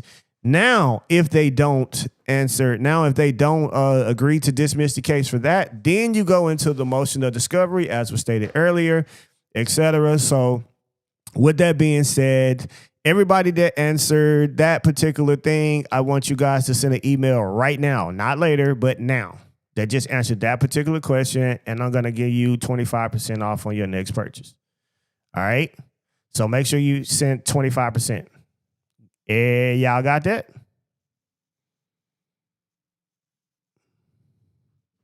So that's how you can literally handle that situation. And they're not going to be able to prove it that you're going to literally kill how they searched your car and found nothing. That's a violation. And yes, you can literally sue them right after that. 42 USC 1983. Absolutely. So collectively, great job. But, just to give you guys a great and better standing of that. So I'll give you guys, like I said, 25% off on your next purchase. Appreciate you on that. All right. Who's going to be the next individual to share their experience? We got about a good 30 more minutes before our time is up. Is there anybody else? Kimberly Ford, let's go. Hey, Eric, how you doing? Great, as always. How about yourself? I'm doing good. Okay, so this is what I wanted. I got a couple of things, but the first one is I'm in U.S. District Court with my house. And so, I've been rocking with you since um, work session one mid-season. That's when I started with you. So I got lots of knowledge from you. So that's why I'm in court with the U.S. District for my house. So I listen to everyone of how they're being drugged through court through these foreclosures. So a little bit ago, December 2023, I got a forensic audit on my house, and that paperwork has just been sitting there. Sometime about August, I started looking through it, or maybe July, I started looking through it, and I noticed that there's a broken chain of title within the title report. So what I did is I initiated a debt dispute. I sent in the affidavit of truth and a validation of the debt, a full validation of the account. So I did this in August. And so the subservicer, the lender, they're not doing anything. They haven't responded to me. I did an administrative process with them, got them all the way through, defaulted out, and a certificate of non-response, the whole 9 yards with my private administrative process. Then what I turned around and did September 2nd, I filed a lawsuit in the district court for the quiet title and a bunch of other stuff. Because basically, I've been paying these people since October 2016, and I swept the record. There's nothing in the record at the county. It's like I'm not even supposed to be paying y'all. So they haven't responded to anything. How about when I submitted that lawsuit, the attorney, they had till September 25th to get back to me to give the court an answer about my petition. The attorney for them waited until September 25th, and he's calling me saying he wants me to amend. He wants me to amend my petition because he doesn't know who the defendant is, and he doesn't know what the claim is. So I told him, go ahead, submit what you're going to submit in court. I ain't got nothing to do with that. Then he asked me, he says, well, litigation gets expensive. He said, do you mind if we work outside of court? I said, I'm open to it, but I'm not telling him I'm not going to drop my lawsuit against you, but I'm just letting him know I'm willing to play ball if you want to come with something decent. So he went in, he put his answer to my petition in there, and he asked the judge, he's trying to make the court make me amend my petition. When the judge looked at it, the judge denied his motion and said that he found my petition to be consistent, clear, concise, and Wasting intelligible. Huh? I said that's what they try to do. Waste time. Keep going. Yeah, exactly. But see, I'm putting the pressure on the attorney because as soon as he fires something off, I already got what I'm saying next. I just look and see what I need to tweak, and I'm down there the next day filing it because I'm not giving you any time. So he's trying to buy time is what he's trying to do. But you had 21 days, but you really had over 60 days because you knew what was going on from my private administrative process. So this is what he took and did. So the judge denied his motion to make me amend it. He said that my petition was clear and intelligible, and he could answer the questions. And the court gave him an order to answer the questions, and he had till October 20th. Now, October 20th came, and nothing. He didn't answer. He didn't answer in time. That was ordered. That's a show cause there. Yeah. Oh, yeah. So he didn't answer. He didn't answer October 20th, like the court said. How about this fool disobeyed the court order? He did everything wrong. What he did is he submitted his answer on October 21st. One, you missed the court date. Ew. Two, the way you answered, you answered vaguely. He denied all 6 causes that I have there, and he says that it's too vague to answer the questions. My questions are too vague to answer. So now what I did is I came back and did a motion of opposition to strike his answers, and then asked for a judgment because one, he missed the date. He was supposed to have them answers to the court by October 20th. You answered on the 23rd.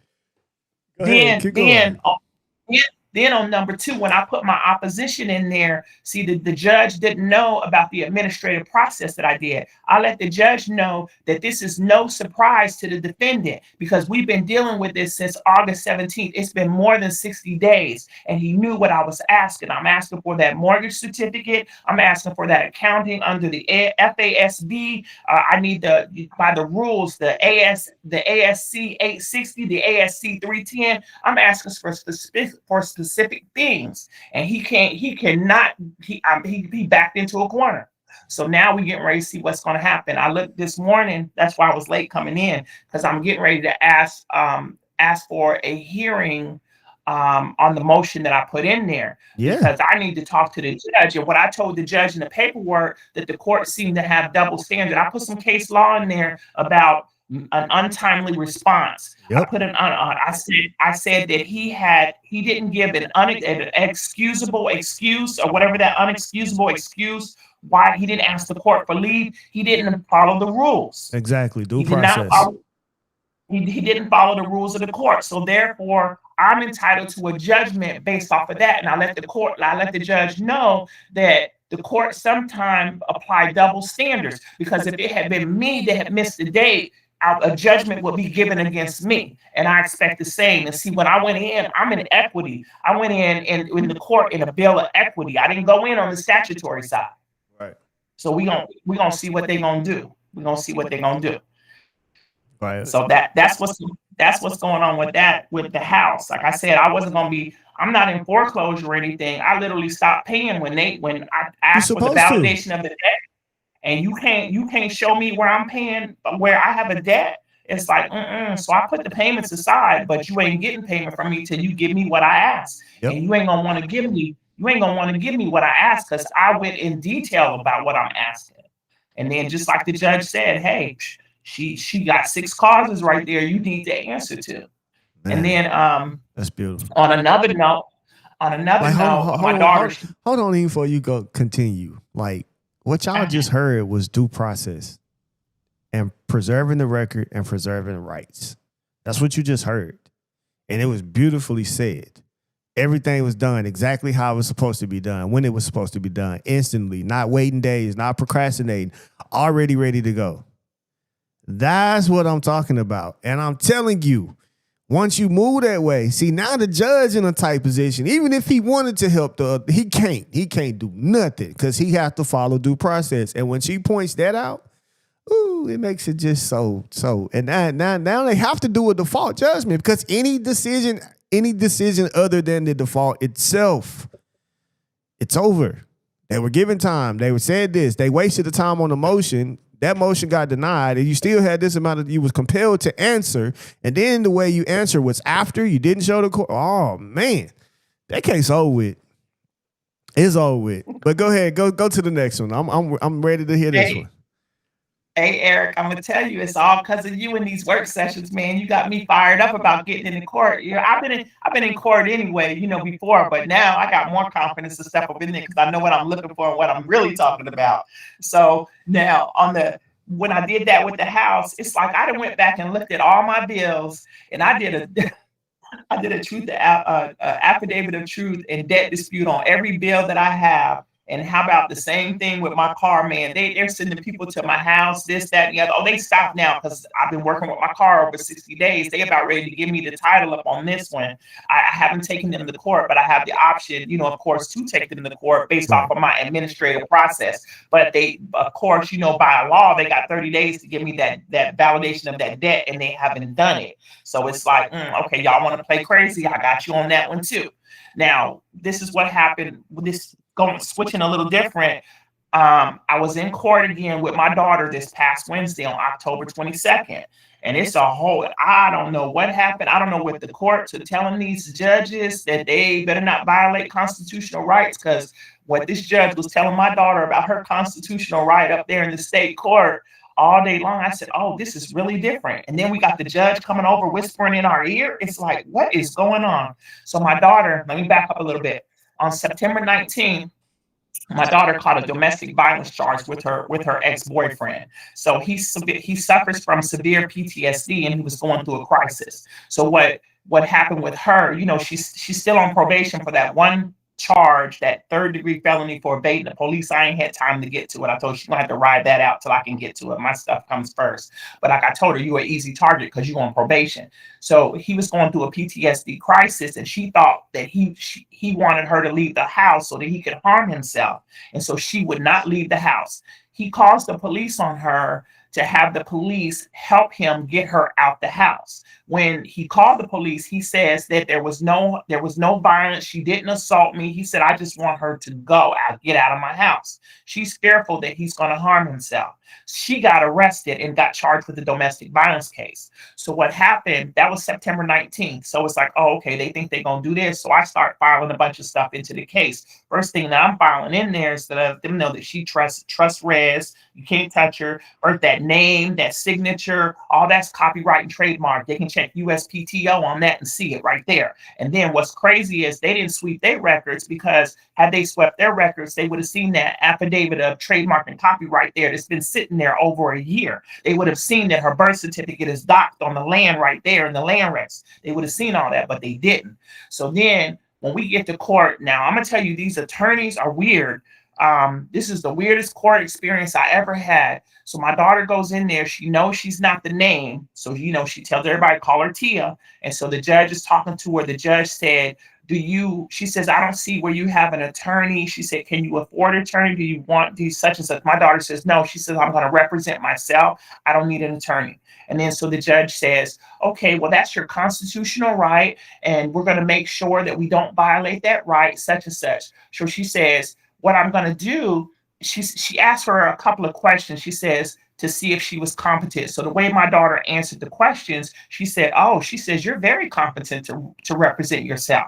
So then the judge says, but what I'm going to do is I'm going to assign you a companion attorney, but the attorney is not going to represent you. This is so that in case I ask you some questions that you don't understand, you can at least turn to him and he can explain to you in layman's terms what I'm talking about. And she said, and then she said, you don't have to ask him any questions at all. She said, he can just sit there. Or she said, if things get too hot for you, if you want him to take over the case, then you can have him take your case over. My daughter says, no, I'm going to represent myself. She said, okay.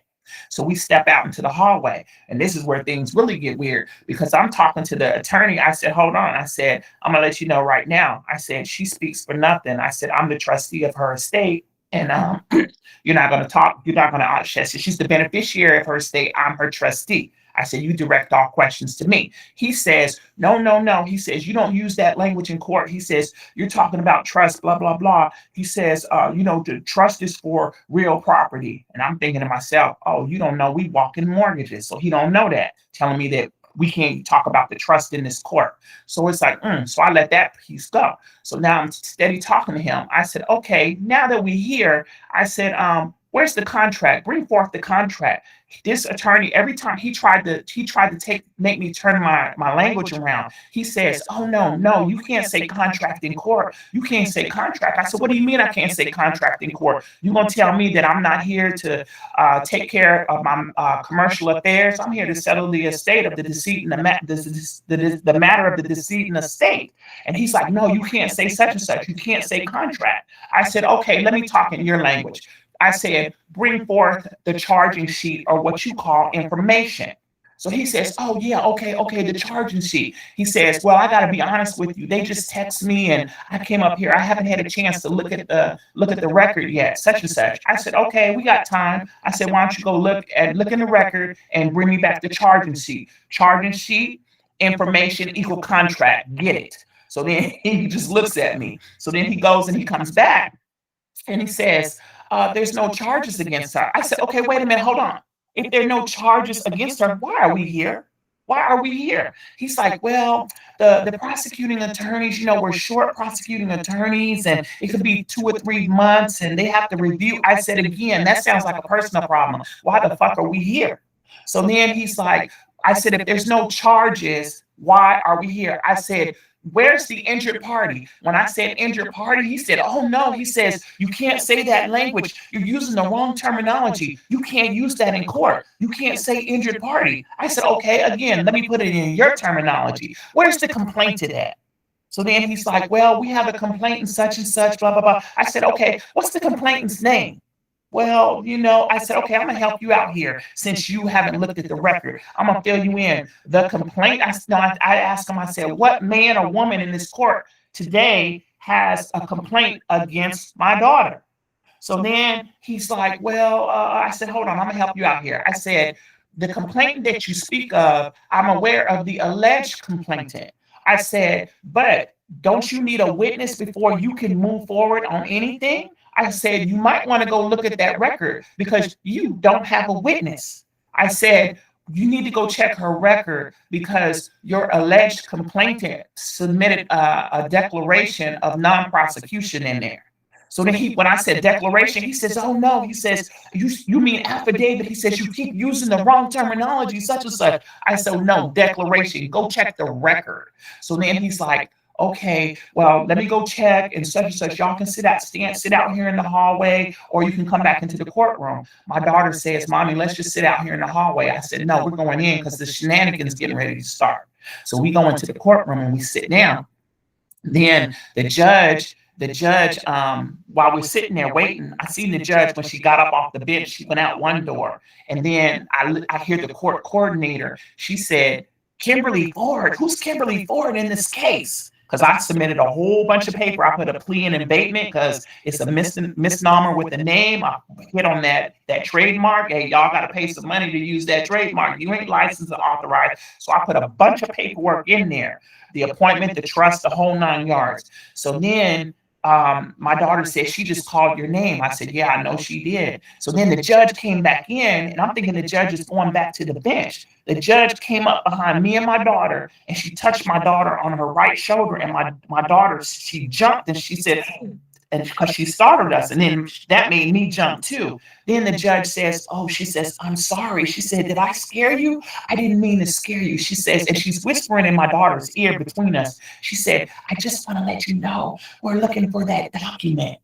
And so then my daughter says, oh, okay, thank you. And so then when the judge left, I asked my daughter, I said, you know what document she's looking for? And my daughter says, no, because my daughter has no idea the paperwork that I submitted in her case. I said, she's looking for Rob's declaration of non-prosecution. So then the court clerk or the coordinator says, oh, here it is. But you know what? The court clerk is up there printing out all the paper that I submitted in. It's about 3 grams worth of paper. She's printing that stuff out. And she says, she turns to the judge. She says, here's a declaration of non-prosecution. So she hands it to the judge, and I'm looking at the judge. The judge is reading it. It's only 1 page. It's got 7 points on there where he said his intent was not to have her sent to jail. There was no violence. She did not hit him, harm him, damage him in any way. He will not be a party to the matter, and he will not be testifying on their behalf. So then when she read that, she held up the paper and she yelled to the state attorney. She said, do you know there's an affidavit of non-prosecution in this record? Yeah. So the state attorney comes up, and then the companion attorney go up. So now they're talking and I can't hear them. But then as the state attorney comes back, the prosecuting attorney comes back, and the companion attorney comes back, and the state attorney is telling the companion attorney, well, let her know that we're not going to be able to charge her with this, blah, blah, blah. And so this is funny though, because this is what the companion attorney says. He's telling them that. Then the companion attorney says, oh, he says, yeah, I'll tell her. Then he says, wait, no, you go tell her. So then now they're walking toward us, and then the prosecuting attorney talking about, well, we don't have enough evidence. We have an uncooperative witness, and so we're not going to be able to charge, blah, blah, blah. Exactly. I said, wait a minute. I looked at him and I said, wait a minute. I said, you're an attorney? I said, how old are you? Because he looked like he was 13, 14 years old. I said, how old are you? He said, I just got my bar card.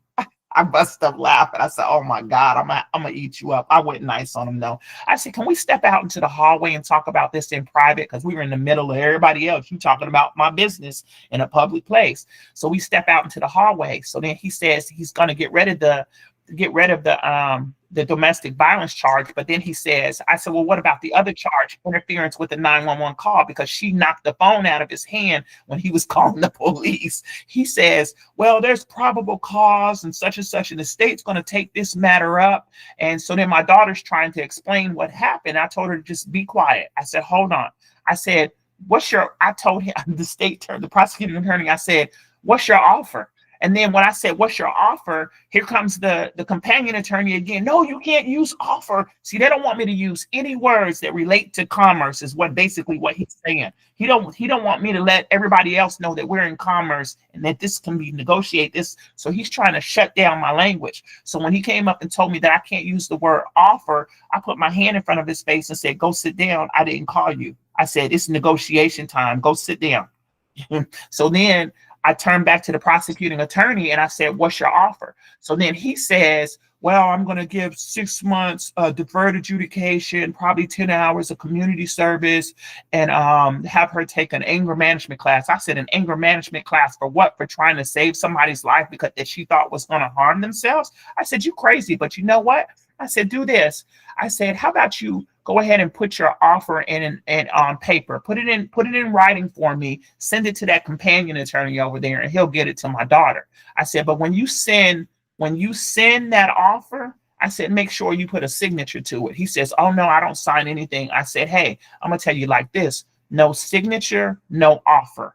If you send something to my daughter, it better have a signature on it because therefore it won't be an offer without a signature and we don't sign behind anybody. Then I told him furthermore, I said, since the court has created this controversy, this is a taxable event. I will be sending the companion attorney a W-9 because I need the court's EIN number because I will be reporting this to the IRS because I am a law-abiding citizen.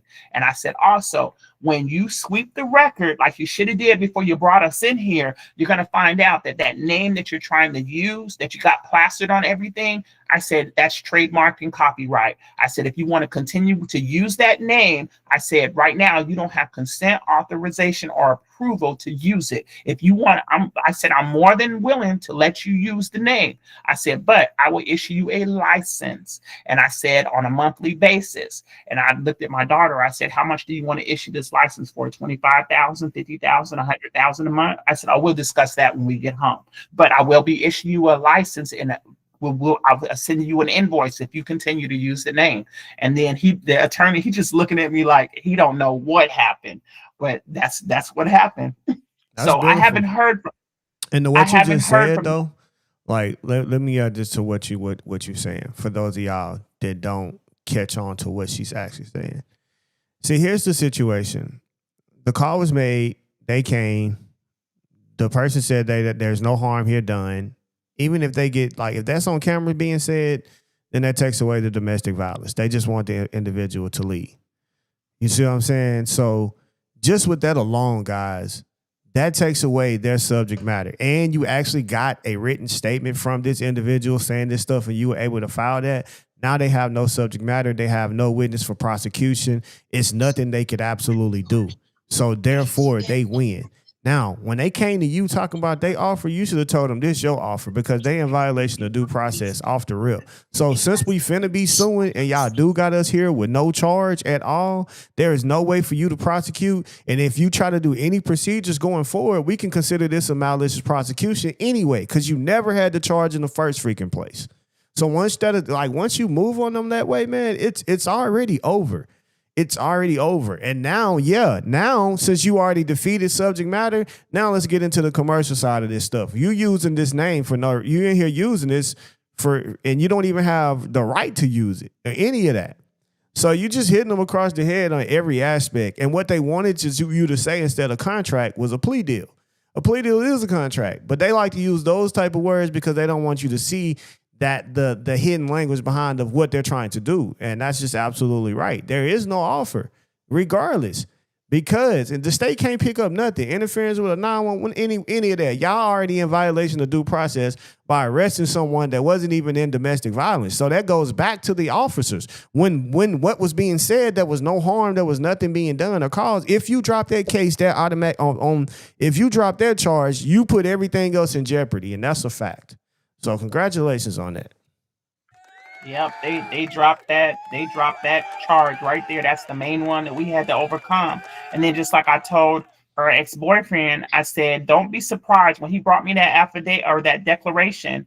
When he brought it to me, I said, don't be surprised if you get a phone call from the court. I said, I don't know for sure if they're going to call you, but in the event that they do call you and they ask you a question that you can't answer, you tell them you stand on your paperwork. So we were supposed to be in court on October 22nd, which was Wednesday. They called him on Monday. Someone from the court on Monday called him. And what they said, he asked them when he answered the phone, they asked who he was. They asked him, is that your signature on that document? He said, yes. They asked who typed up the document or were you responsible for the document? He said yes. They asked him, was he coerced or strong-armed? And see, what they trying to do is get witness tampering, right. And it didn't work.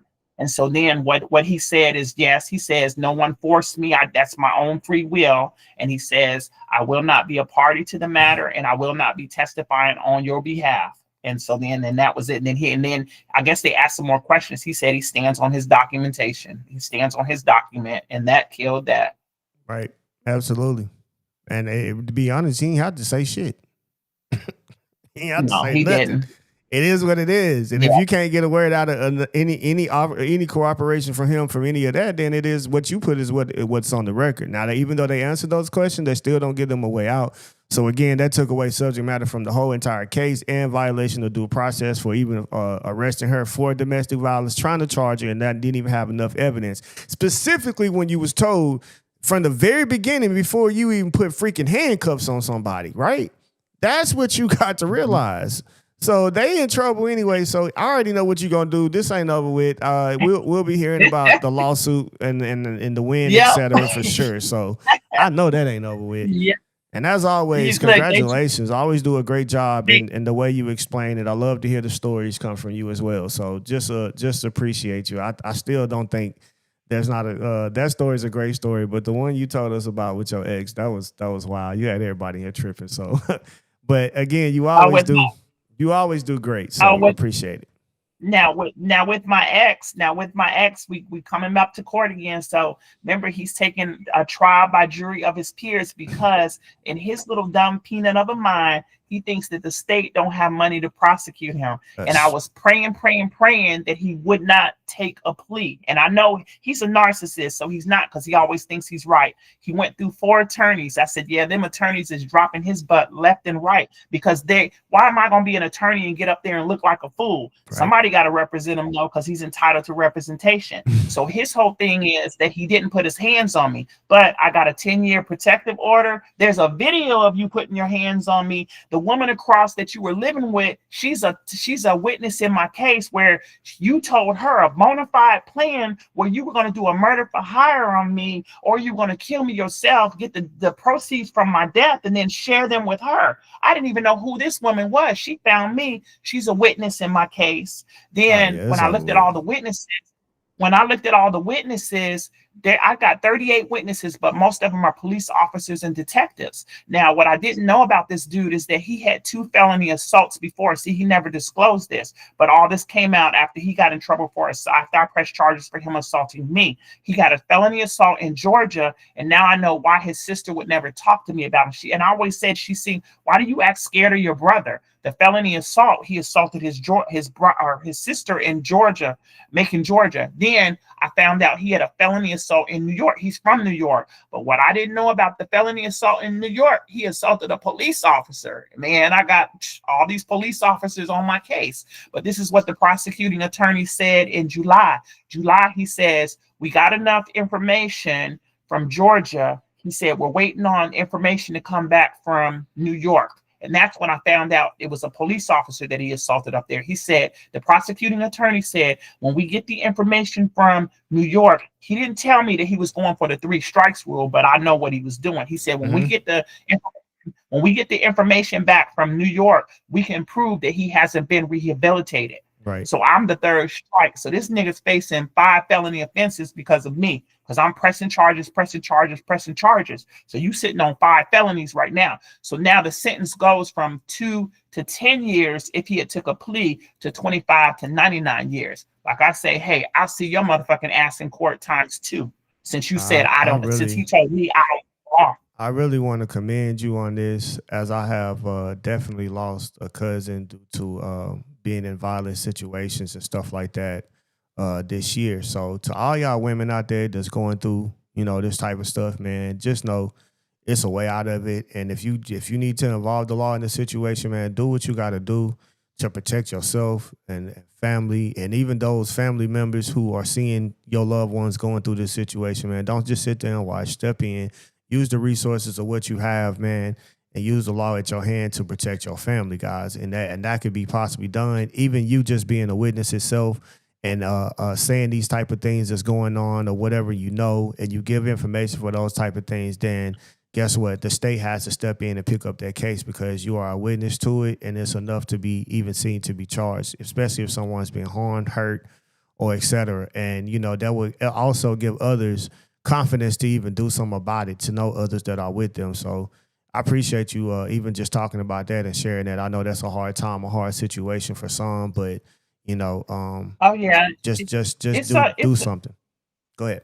it's a hard situation, but see, I'm here in Texas, and y'all got to be careful of y'all states, especially them states that have community property. See, Texas is a community property state, so I've been trying to get away from this guy for about 5 years. It took me almost 5 years to get away from him because he's entitled to be in this house. He had never put his hands on me until that night, but we were already divorced when he put his hands on me. And Texas, it seems like Texas protects the man. All the evidence that's stacked against him, just like my dad said, he wasn't expecting you to be who you are. I saved everything. I got video, voice message. When he would act crazy, I'll be recording him. I got over 300 pieces of evidence on this guy. And that's what I submitted to the court, to the detectives. But what was crazy about, like the detective said, when he was calling me 80, 90 times a day, every day, just calling. And I'm blocked the numbers, but you can see the missed calls. He spent 2.5, 3 hours just calling back to back. And sometimes he would leave voice messages, bitch, I'm gonna kill you, such and such. I've got voice messages where he's threatening my life. I have an emergency protective order. He was violating that protective order. I met with the judge in chambers and told the judge at the time here in San Antonio, the McDonald case is in the news. This man hit his wife in the head with a hammer, killed her, and they're looking for her body right now. I told the judge, I will not be a statistic. I said, I will protect myself at all counts. Every statement I wrote, I fear for my life. And I told the judge, I'm here before you now because the police can't protect me. I said, I'm going to let you know that I'm going to protect myself at all costs. They're telling me to call the police. I'm here to let you know I can pull the trigger quicker than I can dial 911. The judge said he understood. I said, just as long as you understand, I will not be a statistic. I said, you don't know the personality that I'm dealing with. And I know the personality I'm dealing with, and I'm not going to lose my life over it. So this guy, part of the felonies that he got, he's charged with violating that protective order 2 or plus times. It actually was 5 or 6 times because I got a 13-page single space incident report of every time he contacted me. 13 pages single space since I had the protective order. And I'm coming at them like I don't know what, the courts, the police department, and everything, because I had to do all the work. When he was calling me, no caller ID, I unblocked the phone call, took my other phone, let him do the talking, let him threaten me with the no caller ID calls. I did it about 10 or 15 times. Then I submitted it to the police department. Then the detective could say that he's 100% sure the person behind the no caller ID calls was him. So now he's got another felony offense. So then they didn't want to put the warrant out for his arrest. Man, I put that form COL. I called the police at 11 o'clock at night on a Saturday in March. The police officer came out. I made a report. I gave him that form COL with the stamp signed diagonally on both sides. I put a $1 international stamp on it. He said, what's this? I said, don't worry about it. You're not going to know what to do with it, but give it to your supervisor. He knows what to do. For 20 months, I tried to get them to get a warrant and arrest him because he was violating the protective order. They would not do it. When I gave them that form with my intent to sue them, their agents, and everybody that touched this case, That was Saturday. That was a Saturday night at 11 p.m. On Monday, about 1:30, the detective calls me and tells me that there's a warrant issued for his arrest, that the DA thought was thinking 3 weeks ago he was going to issue a warrant for his arrest. It's like, nah, I put that form COL on your ass, and that's why y'all getting ready to do something. So now they went and arrested him. So that was another felony offense. So y'all, you just got to stay diligent, stay on top of their throats, and keep them down, man. You got to stay on them. I had to do all the work in the case, but now our court date is the trial. The announcement is November 13th, and the trial is November 17th. So I'm hoping that it'll go this time because the trial was supposed to be July 28th. Oh, it's They done. reset. You did your due diligence, man. God is with you for sure. So just know that. Yeah. So his whole thing is that he never put his hands on me. So we gonna see. He asked for a trial by jury of his peers because he think he can't be prosecuted. But like I said, alone when they see the video, the video speaks for itself. So hey, he's They done. definitely gonna be prosecuted. There ain't no getting out of that. But I just really wanted to hear other women and people to hear, now, not just women too, others as well, everybody, just to hear the due diligence into protecting your rights, preserving your rights, making sure you establish it. These people get lazy. I keep telling y'all about these officers and stuff like that. Some of them don't even give a damn about you or your community or that particular area or whatever the case may be. They just look at it like, there's something happened over there. We get ready to handle it. We'll handle it, all that type of stuff. Like, but you know, she could have been put in a situation to where something could have happened to her, and she made sure that she did everything, and then you made all attempts in communication with these people, then yeah, you know, you got the right to, and if you know, to sue them as well, based upon them not handling the situation like they were supposed to, because they've been warned. It's been so much that has been going on. So again, man, I just want everybody to hear you do something about it and not feel helpless about a situation, and literally studying the law and applying it and holding everybody accountable and receiving your remedy. So, you know what I'm saying? All praise to the Most High on that, and just letting you be in a beacon example for yourself, your family as well. So, and like you said, you've been with us since season 1. We in season 7, and I've heard great, tremendous testimonies come from you, but the most profound is just, you know, that situation you just spoke on, and other situations where you've helped and your daughter and stuff like that as well. So always, again, Ms. Ford, thank you and appreciate you. You've always shown up to conferences with me and everything. So thank you. Oh, y'all gonna hear more on it because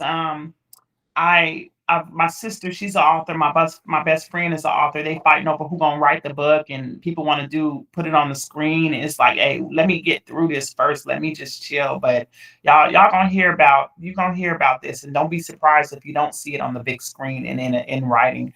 Not more so for myself as part of my healing process, but any proceeds that I've already told them, any proceeds that I go or get from it, it's going to go towards victims of survivors of domestic violence. So. Beautiful. That's beautiful. That's absolutely beautiful. And so, again, I still commend you on everything, and all praise to the Most High for you sharing that with us today. All right. Thank you. Such a lot of great testimonies, and in hearing the experiences from you guys today, man, it's been truly, truly, truly great to hear these things. I just wanted to take the time to reflect on these things and let y'all know that, like, what we're doing is real and it's possible. Like, none of this is a waste of your time. You're actually going to get remedies if you do follow through with everything that we are literally presenting. Some of y'all want right now, as soon as you do something. That's not always the case. Sometimes you got to fight. Sometimes people are going to try to ignore you, act like other things are better and more important than what you're trying to do, etc. But you got to make sure that you hold these people accountable to the law, etc. Like, there's remedy out there for you, but do you want it? And are you really seeking it to actually have it? So again, this has been amazing. I wasn't even expecting this today from you guys, but I'm glad I did do it like this today, because it's been nothing more but amazing. So, is there anybody that has anything else that they want to say before? Because we're finna get ready to come to a close here. And just remember the ebooks that you can get for, you get 2 raffle tickets. You can get either the Presumption of Death ebook right here, as you see on the screen. You can also get the Foreclosure ebook and or the Creditor Slayer, so of your choice. And if you do, however, If you do, however, get 10, if you get 10 tickets, you automatically get a free choice of an ebook. I'll give you all 3 ebooks. All 3 ebooks and a choice of your free work session if you get 10 tickets. So I'll do that for you. All right. So with that being said, guys, man, anybody else with anything else to say? If you had to talk about your I do. Okay, what's up? What you got to say? Miss Kimberly, I'm glad you shared your story because I'm going through that too. We had court today, but it got a motion to continuance, and he is trying to have his attorney suppress my phone because I had to go through Facebook to download all the messages because that was his main source of communication with me. And I downloaded all of that and gave it to the investigator. So he's asking his attorney to have all of that evidence suppressed. So here we go with that. Do you have an attorney? I do not, and that's what I asked the Okay, DA. okay, I said, good. "Do I Hold need on, an hold on, attorney?" She was hold like, on, hold "No." on. No, let me tell you, that's good. And I was saying, I hope that you don't. Let me tell you how. I done knocked over 300 attorneys out the box. This is what you got to say when you get into court. When that attorney opens his mouth, just say objection, Your Honor, hearsay, and then she may do it. But then it's not going to last more than 3 times. You're not going to have to object more than 3 times. I'm telling you, I've done it in court and I've done it on paper. And when you say objection, Your Honor, hearsay, when the judge asks you, why are you objecting? What you're going to say is, Your Honor, only a man or a woman with firsthand knowledge in this courtroom today can speak on the relationship that I have with this man. That's going to knock it out the box. I told my friend, I schooled her on how to get rid of her. She had to get rid of her attorney. And then her husband was dragging her through divorce, trying to take everything from her. I said, you have to trust me on this. Get up there. She went by herself and she won her case. She had been going through court almost 4 years for this divorce. And she was running out of money. She's a retired school teacher. He's a doctor. And when I told her what she needed to do, object to the attorney because the attorney is hearsay. Then what's going to happen? Your husband's going to have to speak and he's not going to be prepared. And that's when his lies going to come out. And that's exactly what I asked her. I said, so if I have an objection, how am I supposed to, oh no, we'll speak for you. I said, well, this witness subpoena said that I, is just a witness to the case. She was like, well, we're going to represent you too. I said, the letter stated that the district attorney represents the state, not me. So I'm just out here all willy-nilly by myself. What am I supposed to do? So I would like to get with you afterwards and, see what we can do. Okay, this is the problem. Okay, so this is the thing. You're in the situation that I am. I'm the witness for the state. And I'm gonna tell you, I had to get on the prosecuting attorney to where they bow down to me now. They bow down because I let them know who I am, what I know. And I basically, you're gonna have to go in there and tell them what you want. The reason why you have to pretty much force them or get them into a contract yourself and say, this is what you're going to do for me. Let them know that they're, I forget what I told her.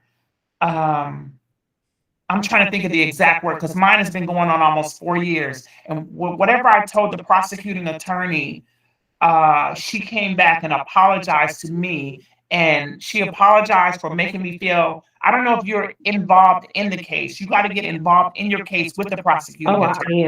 I am because I put last Friday, I wrote some stuff and gave it to him. I said, this is what I want to do. Oh, well, it's not going to stick. I said, well, you told me that I have to show intent. So this is the intent.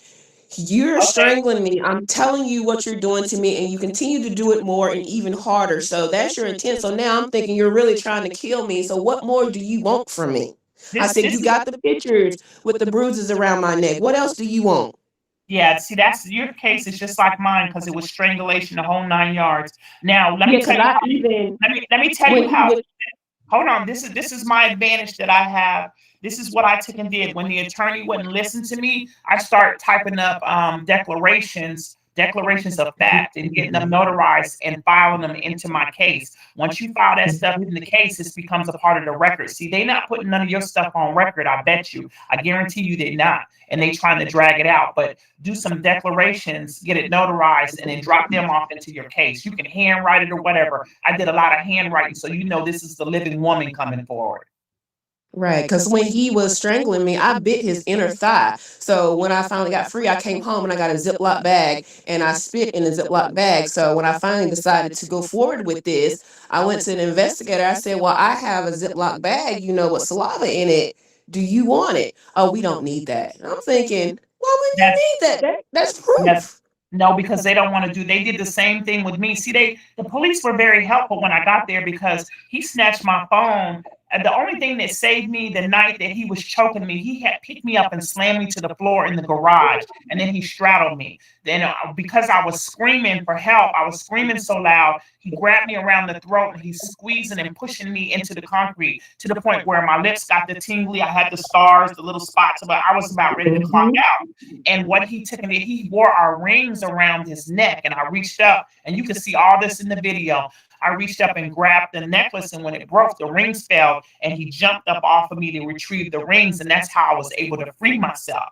And then when I called 911, I was trying to get out, and I'm steady calling 911 because he snatched the phone and threw the phone on top of the roof of the house, and luckily the followed the signal to my house. And then I was in between the truck and the wall, so he couldn't reach me. But when the police came, my face was bloody because he punched me in the nose. He broke my finger. His footprint was on my hoodie where he kicked me in the stomach. I mean, they had lots of evidence. But what they're doing to you, they're just trying to minimize the case because that's what they were doing to me. That's why I had to get involved, and I steered my case every direction. But I started putting things in the record for myself, because they weren't doing it. They weren't getting the full story. So I started typing up my story and putting it in there. And when I started typing up my story and putting it in my case, then it changed things tremendously. Okay, because they changed the charges so many times. First, it was domestic violence, strangulation, assault. Then it went to domestic in the third, attempted sodomy in the first. And then when the witness subpoena came out, it was just attempted sodomy in the first. So I'm confused of why everything just keep changing. So I don't know. But I would like to connect with you if that is possible. And Eric, I need your help for a due process of a minor. Because my daughter was 17 at the time. She'll be 19 in January.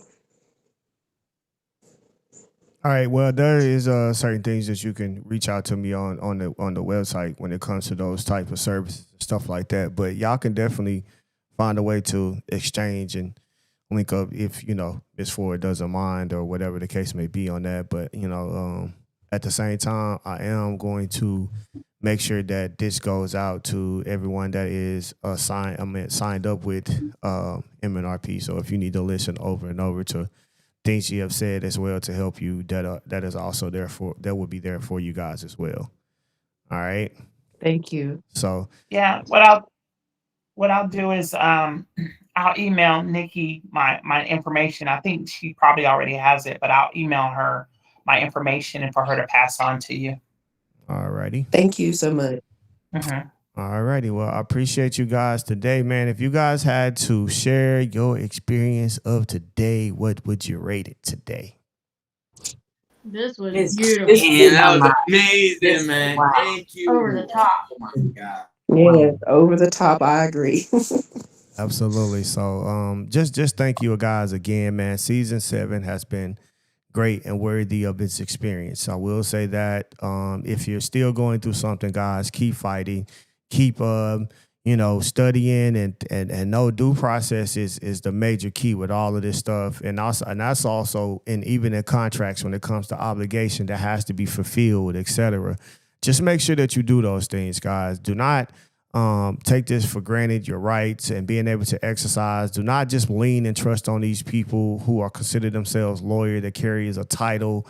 Man, carrying a title don't make the individual a great person nor even an expert in their situation, right? They could have been barely past the bar, made certain things, or those things out there do exist. So make sure that you do, guys. Be aware of your situation, aware of your rights and your contracts that you are in. Stop going into these contracts, just signing stuff away without full understanding of what's going on. As you heard, I mean, imagine paying somebody for 6-7 years and then there's a broken chain of title here and they don't even have the right to ask for authority. And the whole time here they are about to foreclose on you and don't even have it. But if you don't find that and assert that right, then guys, you can and will lose your house, even though you could be in the right and they could be in the wrong of things. So this is why it matters for us to know the law, being able to apply and execute these things. It's been a great class with you guys. As always, appreciate you guys. Nothing more but, the goodness and what has been said. A lot of knowledge and wisdom has been dropped to you guys. Receive those things, meditate on those things, guys, and just know Wednesday, it's going to be it's kind of like a little party update, just a little celebration. We're going to vibe to some music in here, things like that, a little laughter, few more testimonies and things like that, giveaways. So Wednesday, be ready for that. And just know, man, and we're going to take a little small break. We'll still be podcasting, but we're going to take a small break to prepare for Work Session Season 8. So I got to make sure all of those things in order. Don't forget, the criminal law course is going to start the first of the year in January. It is a 30-day course.